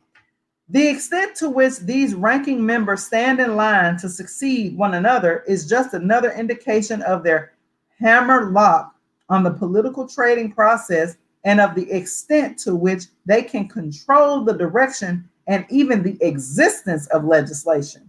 No bill, for example, can reach the Senate floor for debate and action without approval by the Senate Judiciary Committee. Judiciary Chairman is Mississippi's Eastland, whose backup is another Rice Cupper, McClellan, who happens to be the #1 man on the Government Operations Committee, which holds the reins on how bureaucracy operates. To a lesser degree, the same is true in the House, where there are 335 more members and 5 more committees than in the Senate. The most casual look at the lineup of chairmanships in the House gives instant proof of the fact that Texans ride most high in the financial saddle. The Constitution restricts the origination of tax revenue bills to the House of Representatives. The committee in the House controlling such matters is the Ways and Means Committee, chaired by Arkansas banker Wilbur Mills. But Mills' fellow Rice Cupper, Wright Patman, is chairman of Banking and Currency, while other Texan George Moynihan is chairman of the omnipotent House Appropriations Committee. Not all Rice Cup congressmen, of course, are rabid racists or zealots for Indochina War. Exceptions are rare, however. With freshman Senator Alan Cranston, a Democrat of California, and Texas Democratic Senator Ralph Yarborough being most notable among the exceptions in the Senate. However, Yarborough, who was serving as the chairman of the Senate Labor and Public Welfare Committee, opposed the war in Indochina and supported civil rights and was defeated in a 1970 primary bid to retain his Senate seat. Arkansas Senator J. William Fulbright, who as chairman of the Senate Foreign Relations Committee, was in a position to have fought effectively against escalations in Indochina, merely talked against them after giving them a crucial boost with his support of the Gulf of Tonkin resolution. A clearer explanation of why he was able to oppose the war and still maintain his Senate seat in 1968 is indicated by his views on civil rights. Shortly before the Nixon inaugural, Hughes Secretary Finch returned to California for a visit and told a news conference that because blacks had not voted for President Nixon, the Nixon administration could afford to deal more candidly with black problems. He said also regarding school segregation that each community in the nation is a different slice of the pie and would be treated differently, and that therefore there would be no consistent civil rights enforcement on schools desegregation. This, of course, made many segregationists happy, including Fulbright. There were others like less happy about it, among them Indiana Senator Vance Hart, who like Fulbright is a member of the Senate Finance Committee, before which Finch appeared on January 14, 1969, seeking confirmation in his Hugh job. In response to Hart's questioning, Finch repeated the different slice doctrine, which it was Fulbright's turn to question Finch. Fulbright was full of compliments, but seeking reassurance that Finch would not go soft on school desegregation. Fulbright, I want to compliment you on what to me was very perceptive comment made to the senator for Indiana about each community having a chemistry of its own. Many people who have become immersed in Washington Bureau forget that. They assume naturally that all communities are the same, but they are not. I hope you do not lose your views that you express so well. Finch, I will keep a certain amount of chauvinism. Fulbright, you said it so well. Well, thank you very much, and I have great hopes for your appointment. I know of your experience, and from what you said, you have a very good impression. Confirming the right appointees is the only one of the powerful prerogatives of the Rice Cup senators, who achieve seniority rank on key committees. The adjourning chart of the committee chairmanships for the first session of the 91st Congress, beginning March 3rd, 1969, graphically shows the inordinate conception of power and prejudice in the hands of the U.S. Rice Cup.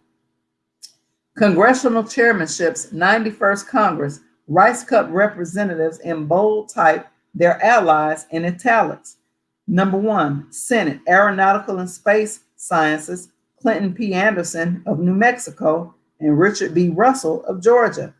Number 2, Agriculture and Forestry, Alan J. Ellender of Louisiana, Spencer L. Holland of Florida, and James O. Eastland of Mississippi. 3, Appropriations, Richard B. Russell of Georgia, Alan J. Ellender of Louisiana, John L. McClellan of Arkansas. Number 4, Armed Services, John C. Stennis of Mississippi and Richard B. Russell of Georgia. Number 5, Banking and Currency, John Sparkman of Alabama. Number 6, Commerce, Warren G. Magnuson of Washington. And number 7, District of Columbia, number 7, District of Columbia, Joseph D. Tidings of Maryland. Let me show y'all this so y'all can see it for yourself. Can y'all see that? There you go. So this is the House. I'm getting ready to read that, and I just read the Senate names. Okay, this is the 91st Congress. The House, number 1, Agriculture, W.R. Bob Powich of Texas, John L. McClellan of South Carolina, and Thomas G. Abernethy of Mississippi. Number 2, Appropriations, George Moynihan of Texas, Michael J. Kerwin of Ohio, Jamie L. Whitten of Mississippi.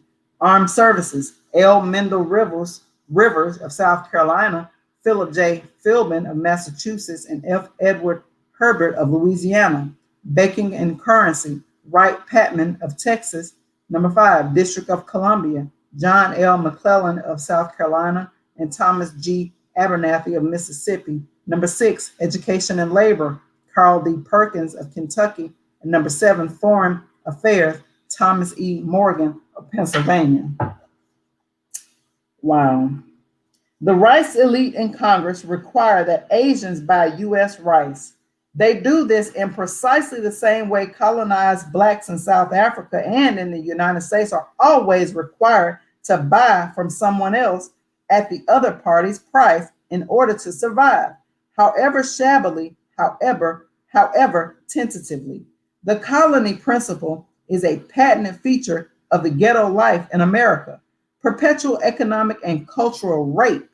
In Dayton, Ohio, during the early 1960s, a black man sitting in front row before the start of a meeting of the city plan board was held by a board member who thought the black man was wearing a Masonic ring. When Park Wendland, who had been a member of the board for 34 years, finally got the black man's attention, they discovered that Wendland had been mistaken about the ring. Well, said Wendland, not the least discouraged, you ought to join. There's a Masonic temple right near where you live. Have we met before? Asked the black man, attending his first board meeting. No, not that I know of, confessed Wendland. Then, asked the black man, how do you know where I live?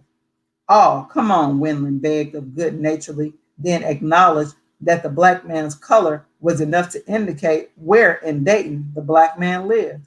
For people who are watching, I lived in Dayton, Ohio for 20 years. I was born in Cleveland, Ohio. So this is very interesting to me to read about this from 1960s in Dayton, Ohio. So Wendland was right. The black man lived only 2 blocks off Germantown Street. That's still a black area in Dayton. The street on which Prince Hall Temple Masonic Lodge stood, exactly 1.2 miles from a black man's doorstep. What the veteran city planner knew was what everyone in Dayton knew.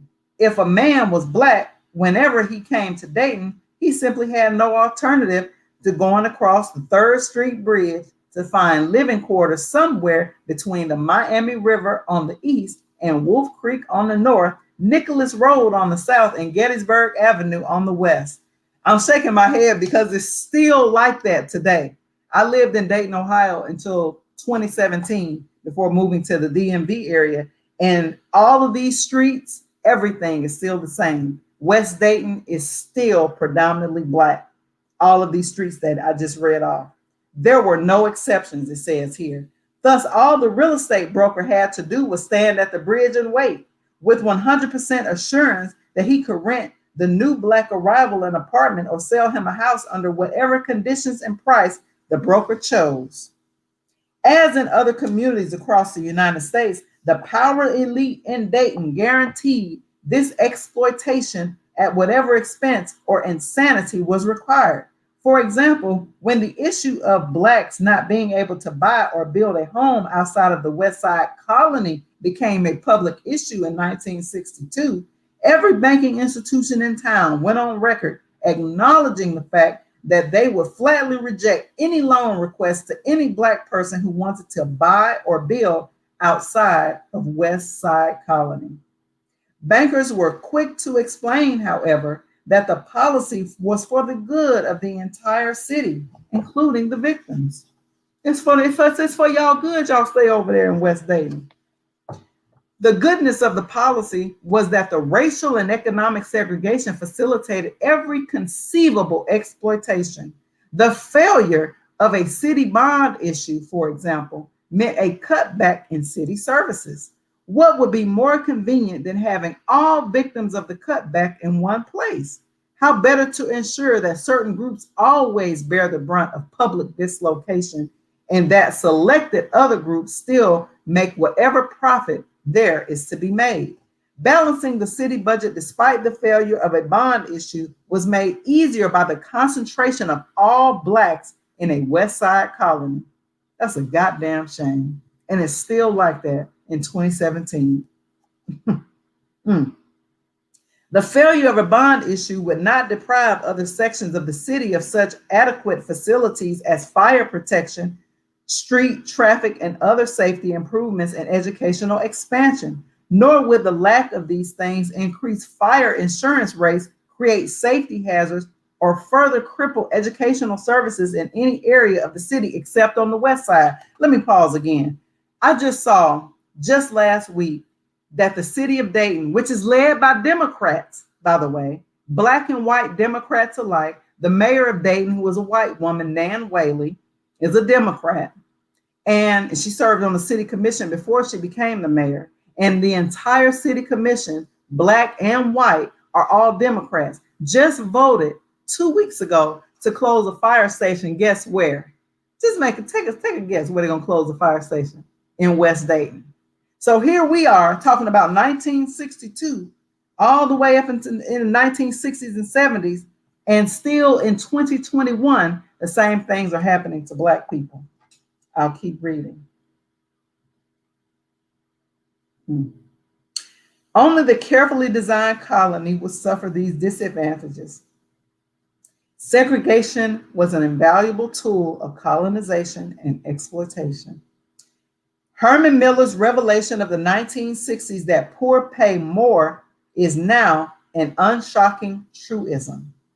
And when they pay more, they pay it to the colonizers, to the real estate broker in Dayton, and to the Lynn County farmer who sells rice to Asians, collects millions from his own government in subsidies and price supports, and denies federal food aid to the human scrap heap outside of the gate.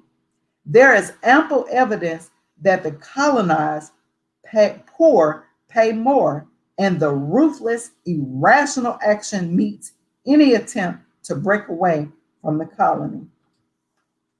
In late 1969, for example, when a group of Black people who called themselves Muslims brought cattle and land in St. Clair County, Alabama, and attempted to produce their own food, colonial insanity broke out.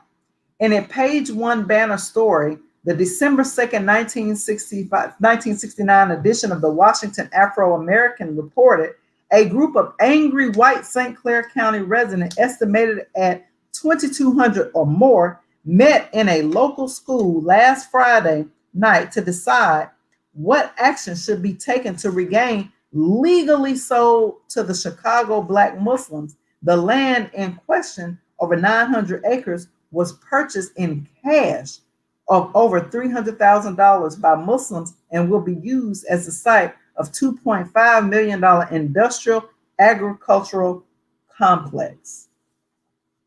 Among other facilities, they plan to have a cement manufacturing plant, a lumber yard, a slaughterhouse, and a meat processing plant, which will employ local Black, non-Muslim, and some local whites.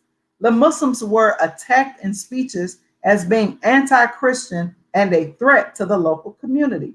The white conservatives said the Muslims, are seeking to use the land as a guerrilla warfare training base for Black revolutionaries. Spokesman for the whites said that the fight to oust the Muslims would be channeled through the courts. With the support of the governor, Albert Brewer, State Attorney General McDonnell Callahan, and U.S. Representative William Nichols, D. of Alabama, 7 court suits have been filed to date.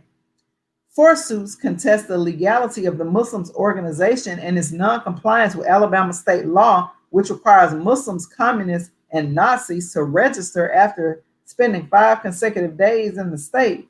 The fuck? 3 civil suit challenges the legality of the land title. A worker who showed up at the farm last week was arrested under the Alabama law that requires Black Muslims, communists, and Nazis and others deemed subversive to register after 5 days. It is one of many properties owned by Muslims who are among the most peaceful citizens anywhere. When they bought land in Missouri, there was some tension for a time by white residents, but now they appear to be welcome, and they operate one of the most modern, productive dairy farms in the state.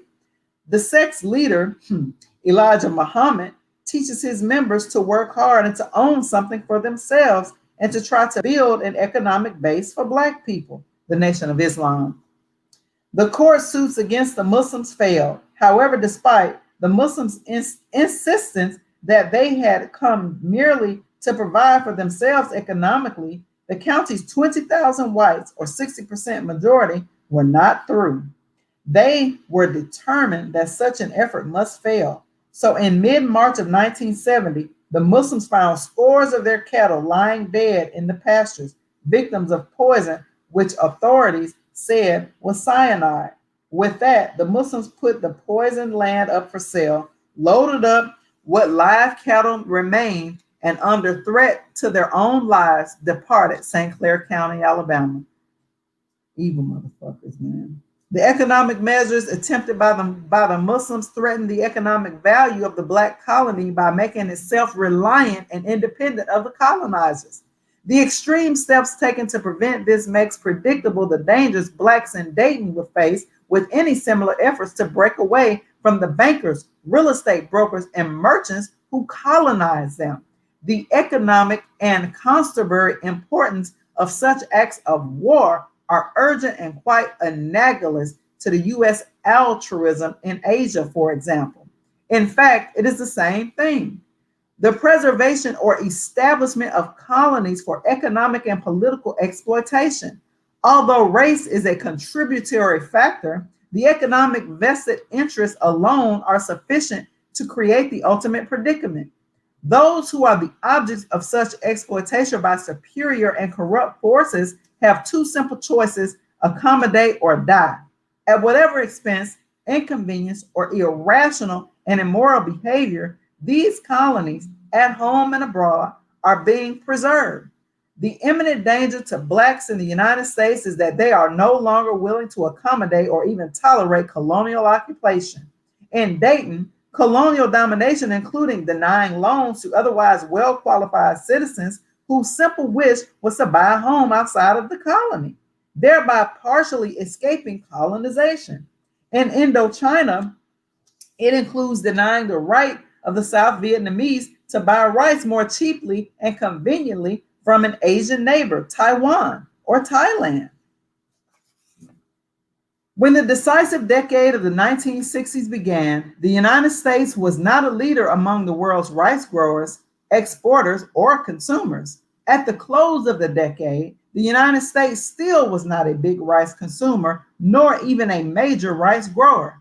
But as an exporter, the United States was number one, despite a green revolution that dramatically increased rice yields in the Philippines, India, Pakistan, and South Vietnam, all customers for U.S. rice.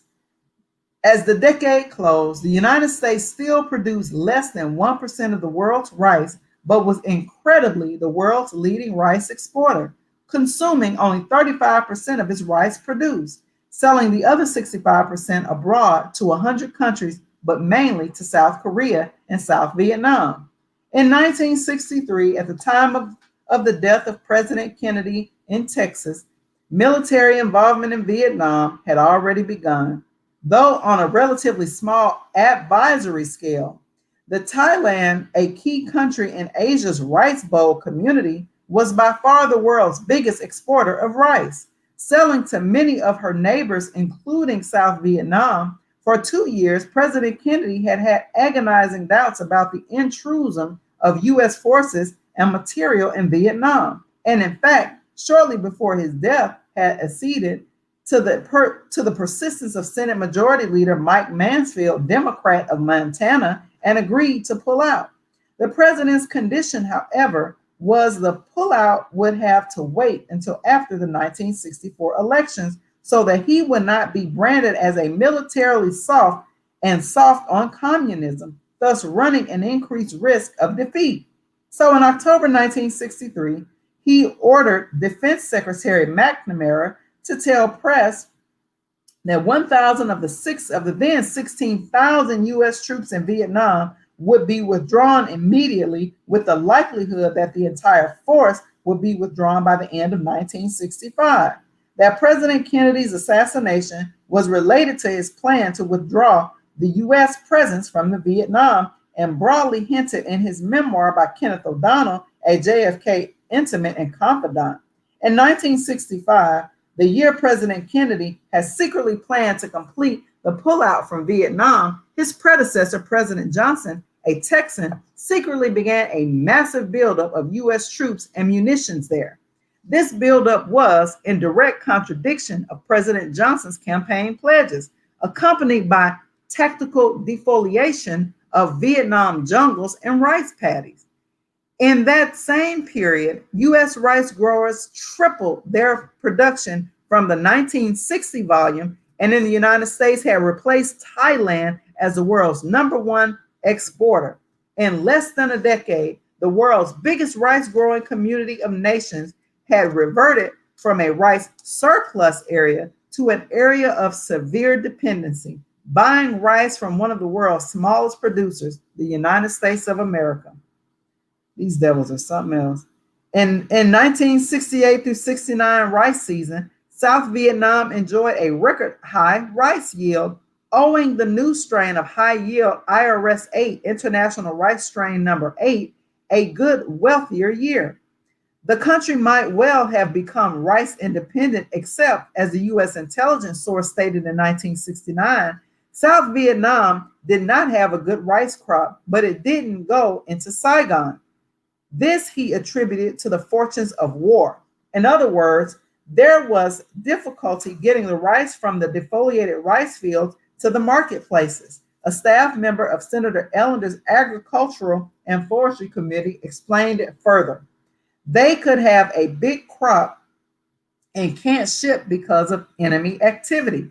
Such defoliations and enemy activity are the same activities that chased the Muslims or the Nation of Islam from St. Clair County, Alabama, with cyanide poisoned cattle, defoliated pastures, and threats to the lives of the peaceful Black owners. No tactic was too irrational to be employed by the colonizers, and the forces of law were used to support the colonizers rather than the peaceful, law-abiding citizens. A basic tactic in a food war syndrome came to light in 1969 when South Vietnam sought to resist U.S. rice colonization by shopping in other markets, Taiwan or Thailand. In the fall of 1969, word began leaking out of the State Department that South Vietnam was buying 40 tons of rice from her southeastern neighbor, Taiwan. That word came as particularly bad news to the USDA Secretary, Clifford Hardin, who saw in this possible loss an outlet, the U.S. surplus, for which the USDA was guaranteeing price supports to U.S. rice growers. Hardin was also in the process of setting rice acreage allotments for U.S. rice growers, which, because of increasing world production, had dwindled from 2.4 million acres in 1968 to 2.1 million acres in 1969. While U.S. rice acreage shrank by about 10%, U.S. rice production had fallen about 15% from 105 million hundredweight or to 90 million. Added to this predicament of a dwindling demand for U.S. rice, then was the shocking news that South Vietnam, a country whom the fortunes of war had made increasingly dependent on imports, despite increased production, might turn nonetheless to a non-U.S. source for rice. U.S. rice growers, in the meantime, had been assured a large shipment of South Vietnam through PL 480, the foreign aid gimmick by which the United States customarily shipped surpluses to needy countries in exchange for military and diplomatic favors or repayment on long-term basis. The U.S. taxpayer pays for these surpluses, however, via price supports to the growers. Hardin promptly went to the State Department's Agency for International Aid, which administers the PL 40, but was unable to get immediate confirmation of the sale or to influence the arrangements in any way. This required Hardin's trump card, a call on the rice empire on Capitol Hill, where foreign aid was being debated. This set the stage for an unprecedented look at the rice cup vested interest and the secret uses of food as military and diplomatic weapon. It was a mess between aid and AG, or the U.S. Department of Agriculture. A spokesman for the Senate Agriculture and Forestry Chairman Ellender said. Aid had okayed this scale and refused to let the AG know so that we could get this stuff, rice, bought from our sources. The aid bill is going to cut back substantially. We're supporting Vietnam entirely. We send them every dollar they've got over there, and to turn around and buy something like that from one of our friends is a slap in the face. In addition to organizing a quick campaign to block the Taiwan rice sale, the rice state representatives on Capitol Hill sought to retaliate against the Nixon administration for permitting it. Not only has U.S. rice growers anticipated sales to South Korea, the biggest single U.S. rice customer, and the South Vietnam among the 100 countries who buy U.S. rice, but depending on the fortunes of war, there was a chance also that Thailand, once the world's largest exporter, might need U.S. rice. As Senate Agriculture Chairman Ellender stated in an interview in December 18, 1969, we in this country increased the production of rice for the express purpose of trying to meet their, South Vietnam's, demands. And instead of buying from us, they buy from Taiwan. And we're going to try to reduce grants made to them in order to improve their economy. South Vietnam and Thailand, if necessary, were the countries we were to provide rice for. It was thought that if Thailand was attacked from the north, they might be without rice. Senator Ellender didn't explain exactly whom he expected to attack Thailand from the north, but he left no doubt at all that war from whatever source would disrupt the accessibility of rice for the people, and the U.S. rice sales would be enhanced accordingly. You see how these devils play? Don't make no sense, y'all. And it's still happening today. If anybody think they've changed up their playbook, you're sadly mistaken. In any event, the failure of Thailand to meet with the expected adversity only placed greater pressure on the Rice Cup delegation on Capitol Hill. And to undo the Taiwan sale and to make its point with the Nixon administration to guard against future mistakes. Beyond that, the rice congressman would work to ensure acreage and price support protection for their rice growing constituents. These three jobs were divided along the rice power lines in the House and Senate. Senator Ellender would handle the foreign policy aspects. Meanwhile, the domestic politics would be engineered by Louisiana Congressman Edwin W. Edwards, a member and past president of the International Rice Association, the elected whip of the Louisiana-Mississippi delegation in the House, and a member of the House Judiciary and House Internal Security Committees. Ellender's rationale and strategy were simple enough. If they, South Vietnam, use the cash we gave them, we'll just take it back from them. That's what I'm trying to do. Ellender was well situated for the attempt. On November 26, 1969, the administration's foreign aid bill was being debated, and Joseph A. Mendenhall, assistant administrator of AID's Vietnam Bureau, was appearing as a witness before the Foreign Operations Subcommittee of the Senate Appropriations Committee.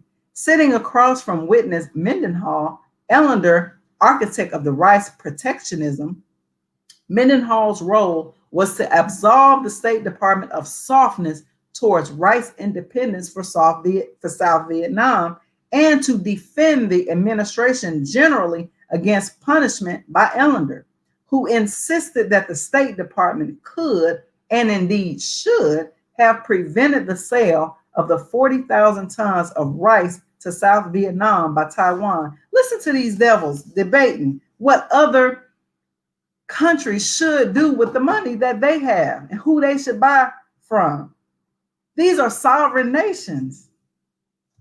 Woo! White supremacy on steroids, baby. The following are excerpts taken directly from the subcommittee transcript of the Mendenhall-Ellender exchange. This is a quote.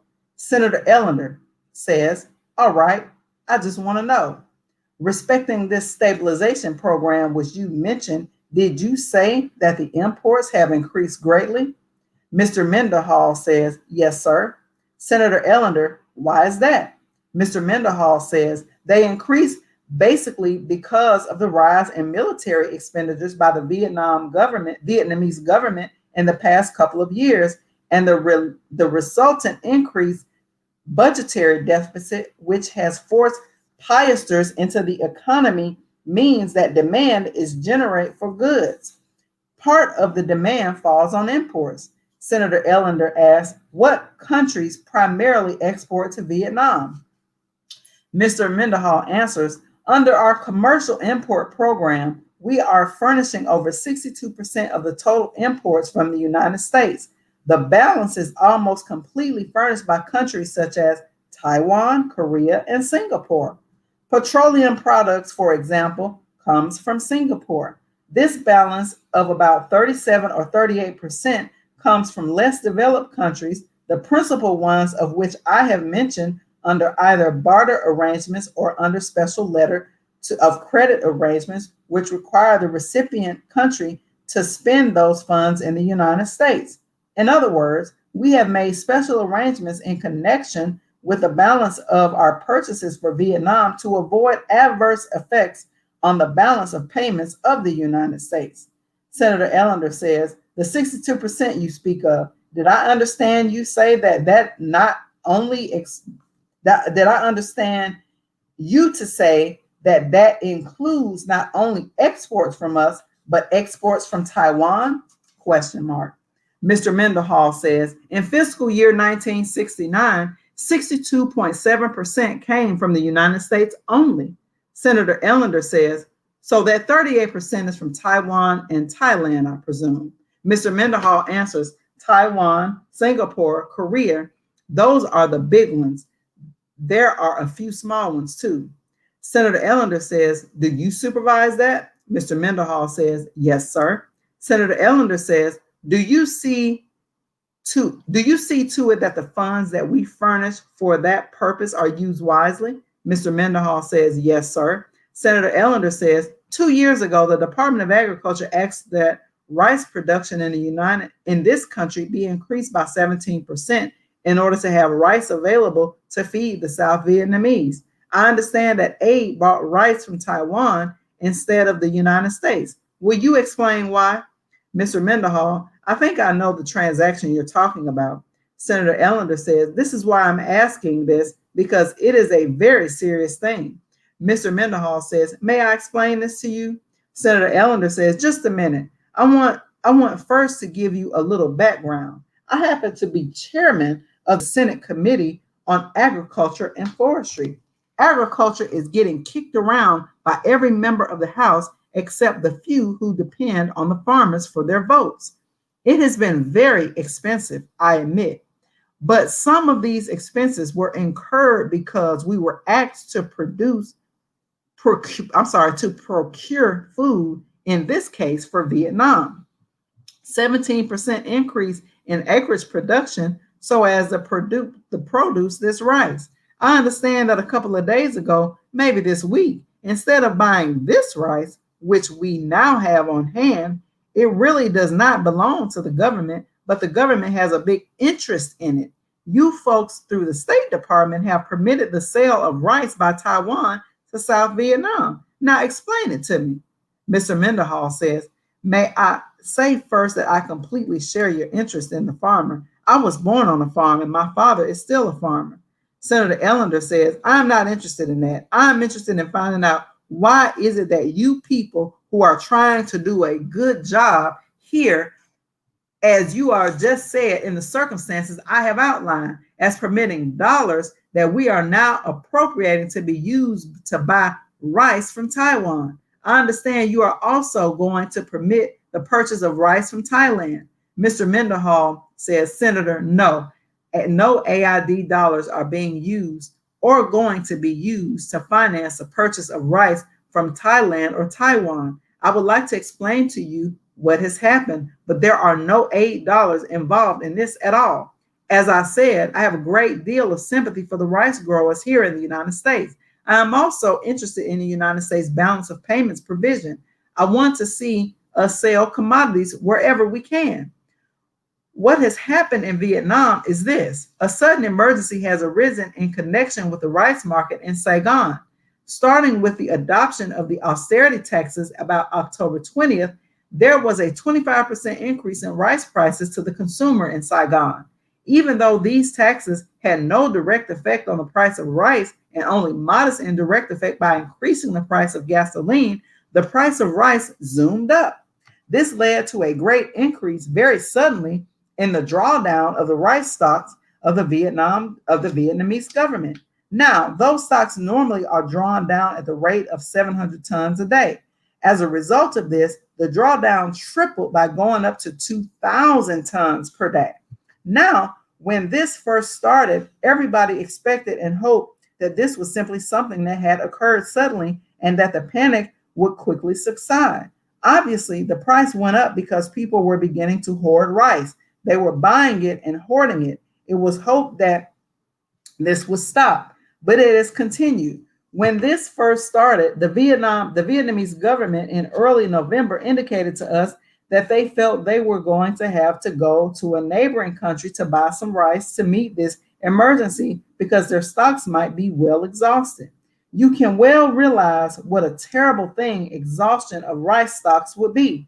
We initially urged them not to buy rice from another Asian country because we hoped this drawdown wouldn't continue at this rate, but it did continue. Last week, the Vietnamese government told us that they were going to have to go ahead and buy 40,000 tons of rice from Taiwan or Thailand.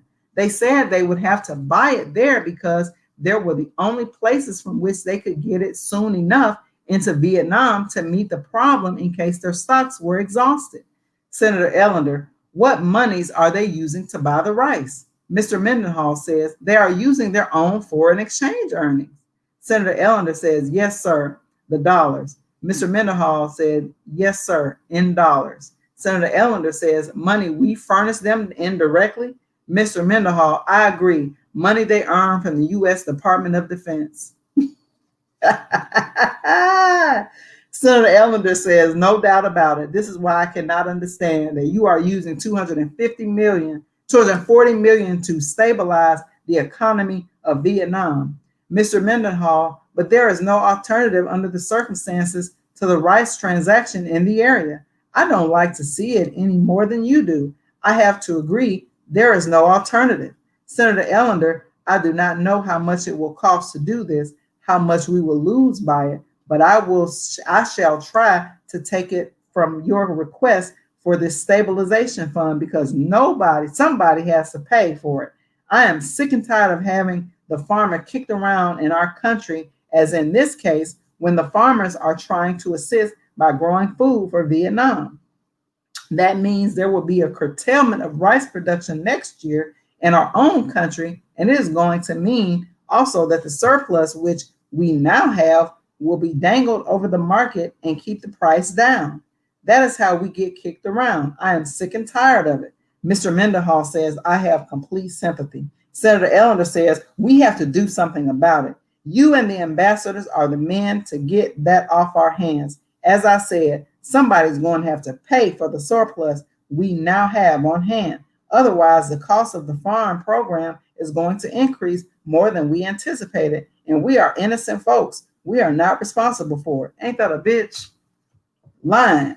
Senator Ellender, you do not seem to consider the effect that all of this is having on our own economy. I wish we had someone to make a case for our balance of payments as you have made it for South Vietnam.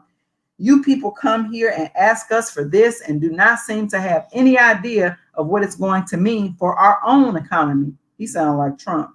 Mr. Mendenhall, I completely share your interest in our balance of payments problem, Senator Ellender. If we could have avoided this, we would have.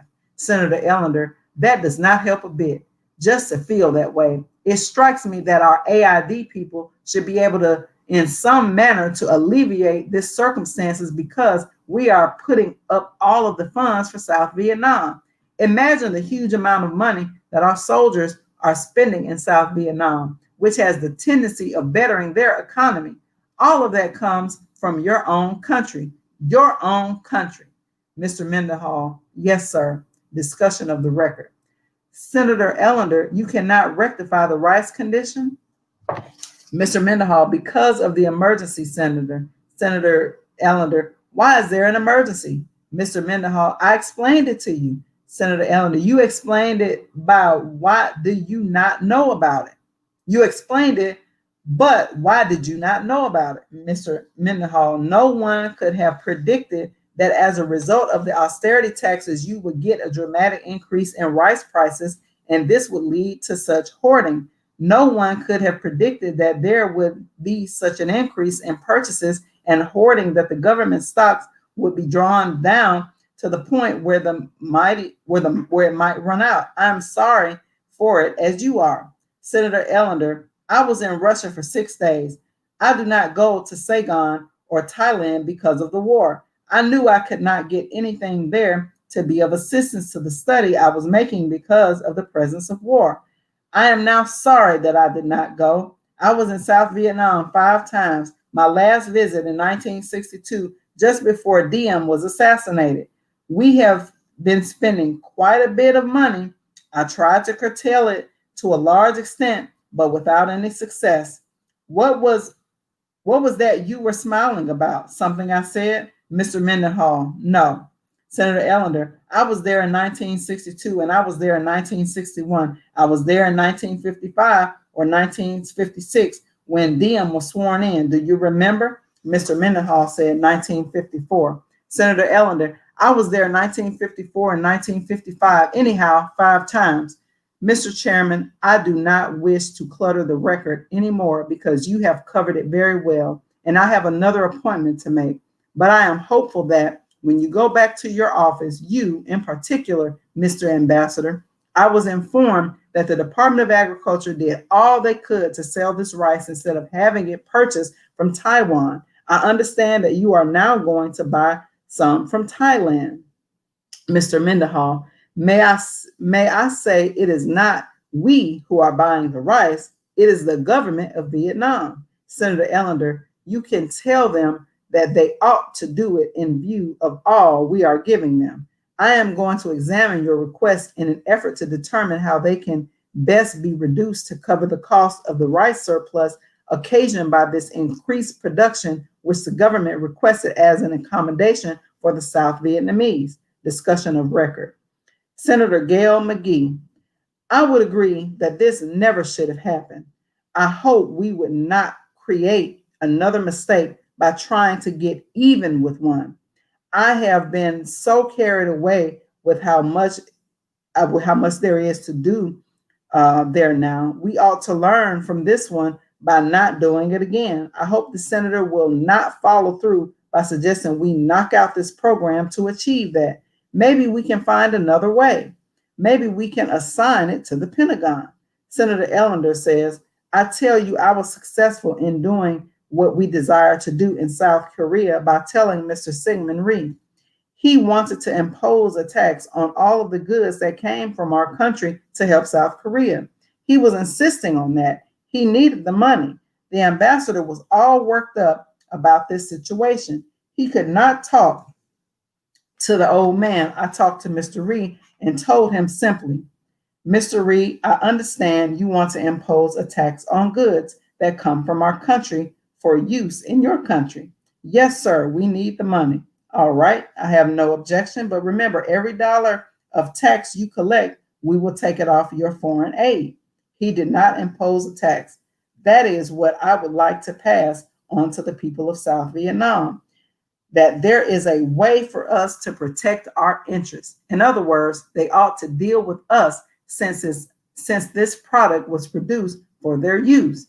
Mr. Mendenhall says, Senator, the Vietnamese government was very reluctant to do this. The only reason they did it was that it was the only way they could get the rice in time because of the difference in shipping time.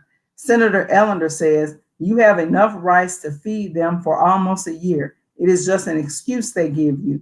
If you folks use the little power that you have there and tell them that you will do Tell them what you will do if they do not do this. You will have some control. I have found that we are too easy with them. We do not exert ourselves enough. Mr. Mendenhall says we have gone into the figures on their stock position and that they are expecting to have. There is a very real risk that they could run out by the middle of December at the present rate of the drawdown on the stocks. I completely share your view. Senator Ellender says we will find some way to get that back in this bill. Senator Milton Young, Mr. Chairman, if I may say, I share fully sentiment expressed by the senator from Louisiana. With all the money we are pouring into their country, to say nothing about the lives that are lost, if they can't buy from us when we have surpluses like we have, it just doesn't make sense. Senator Ellender says, especially when this was produced for them, we increase our rice acreages by 17% to help these people out. Here we have the dangling over the market and facing a big cut in rice, and then it is going to hurt our farm program. Senator McGee says, I agree in our total effort that we ought to honor this commitment. Senator Ellender says, if it is not, I'm going to find some way to get it out of this, and you let the administration know about that. Senator McGee says, I just don't think we need any more problems than we already have. This is one. I think if we're going to this is one. I think if we're going to Vietnamese, we are going to get some other lumps in this process. It sounds a lot easier than it's going to be. In fact, if you are going to Vietnamese it, you are not going to Americanize it. It can't go both ways at the same time. It is going to be rough and hard to take, but we have to roll with it gracefully and protect the commitment that we have made here that can totally wreck this thing. We ought to take the measures to protect it and not wreck the program in trying to protect it. I think we have the capability and ought to initiate it. I will call back the senator in trying to do that. Senator Ellender says, my dear sir, the effect that it has had on wheat, Senator Young knows that Mr. Freeman made an error, thought there would be a shortage of wheat. We have a big surplus now. Are they buying from us? No, they're getting a little cheaper and we are putting up all the money. Senator McGee, to get rice from the States would have taken much longer than getting it from Taiwan or Thailand, twice as long in terms of shipping time. Senator Young says the difference would not have been over 2 weeks, would it? Mr. Mendenhall, it would have taken about a month. Senator McGee says, I think this makes some rationale for it. It does not eliminate the kind of problem that Senator Ellender has focused on here. I would hope that even this committee could recommend or put some heat on trying to compensate for this rather serious error. I don't think you are going to do it without costing us still more by taking it out of the program. Senator Ellender says, that is all right. We'll find some way. I did it in South Korea and I'll do it again in South Vietnam. You're going to telephone the ambassador about that. Mr. William H. Sullivan says, yes, sir. Mr. Mendenhall says, I think it should be understood clearly that 32,000 tons has already been bought from Taiwan. That is a concluded deal. Senator Ellender says, we will take it out of this program right here. I promise you that. I will be darned if I'm going to sit here on the Agriculture Committee and sweat out the programs and then be confronted with a thing of this kind. I know that something could be done. I have nothing else to say. Senator McGee says, Senator Young says, I have nothing else. Senator McGee, I have no additional questions at this point. If anything else pops, we will be back at you. I appreciate your patience in probing this matter with us in a very considerate way. It is very helpful and it has made a strong record. I hope that the aide can find some graceful way around this last problem, because there is no point in opening up new problems in retribution against an old problem, a crisis which has already been here and gone, and the consequences are already expressed. This is just not the way to run a store. I am not about to be a part on this committee of creating a new one, but I want to lend my energies in trying to adjust to ameliorate this very understandable distortion of an expectation in the rice picture. I repeat that if we are going to Vietnamese it, we had better quit talking out of both sides of our mouths and work on it. Thank you very much. It is good to see you again, Mr. Mendenhall. Thank you, Mr. Chairman. That's the end of the conversation.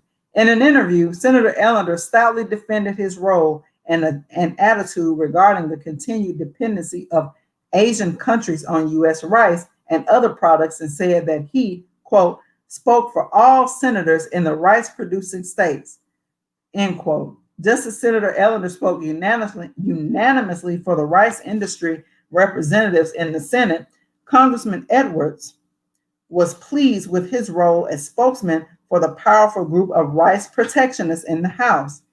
Edwards' dedication to the role is strongly attested to by his credentials in the rice industry and also by the fact that he quite openly continues to lobby for the rice industry, even on his congressional Frank stationery.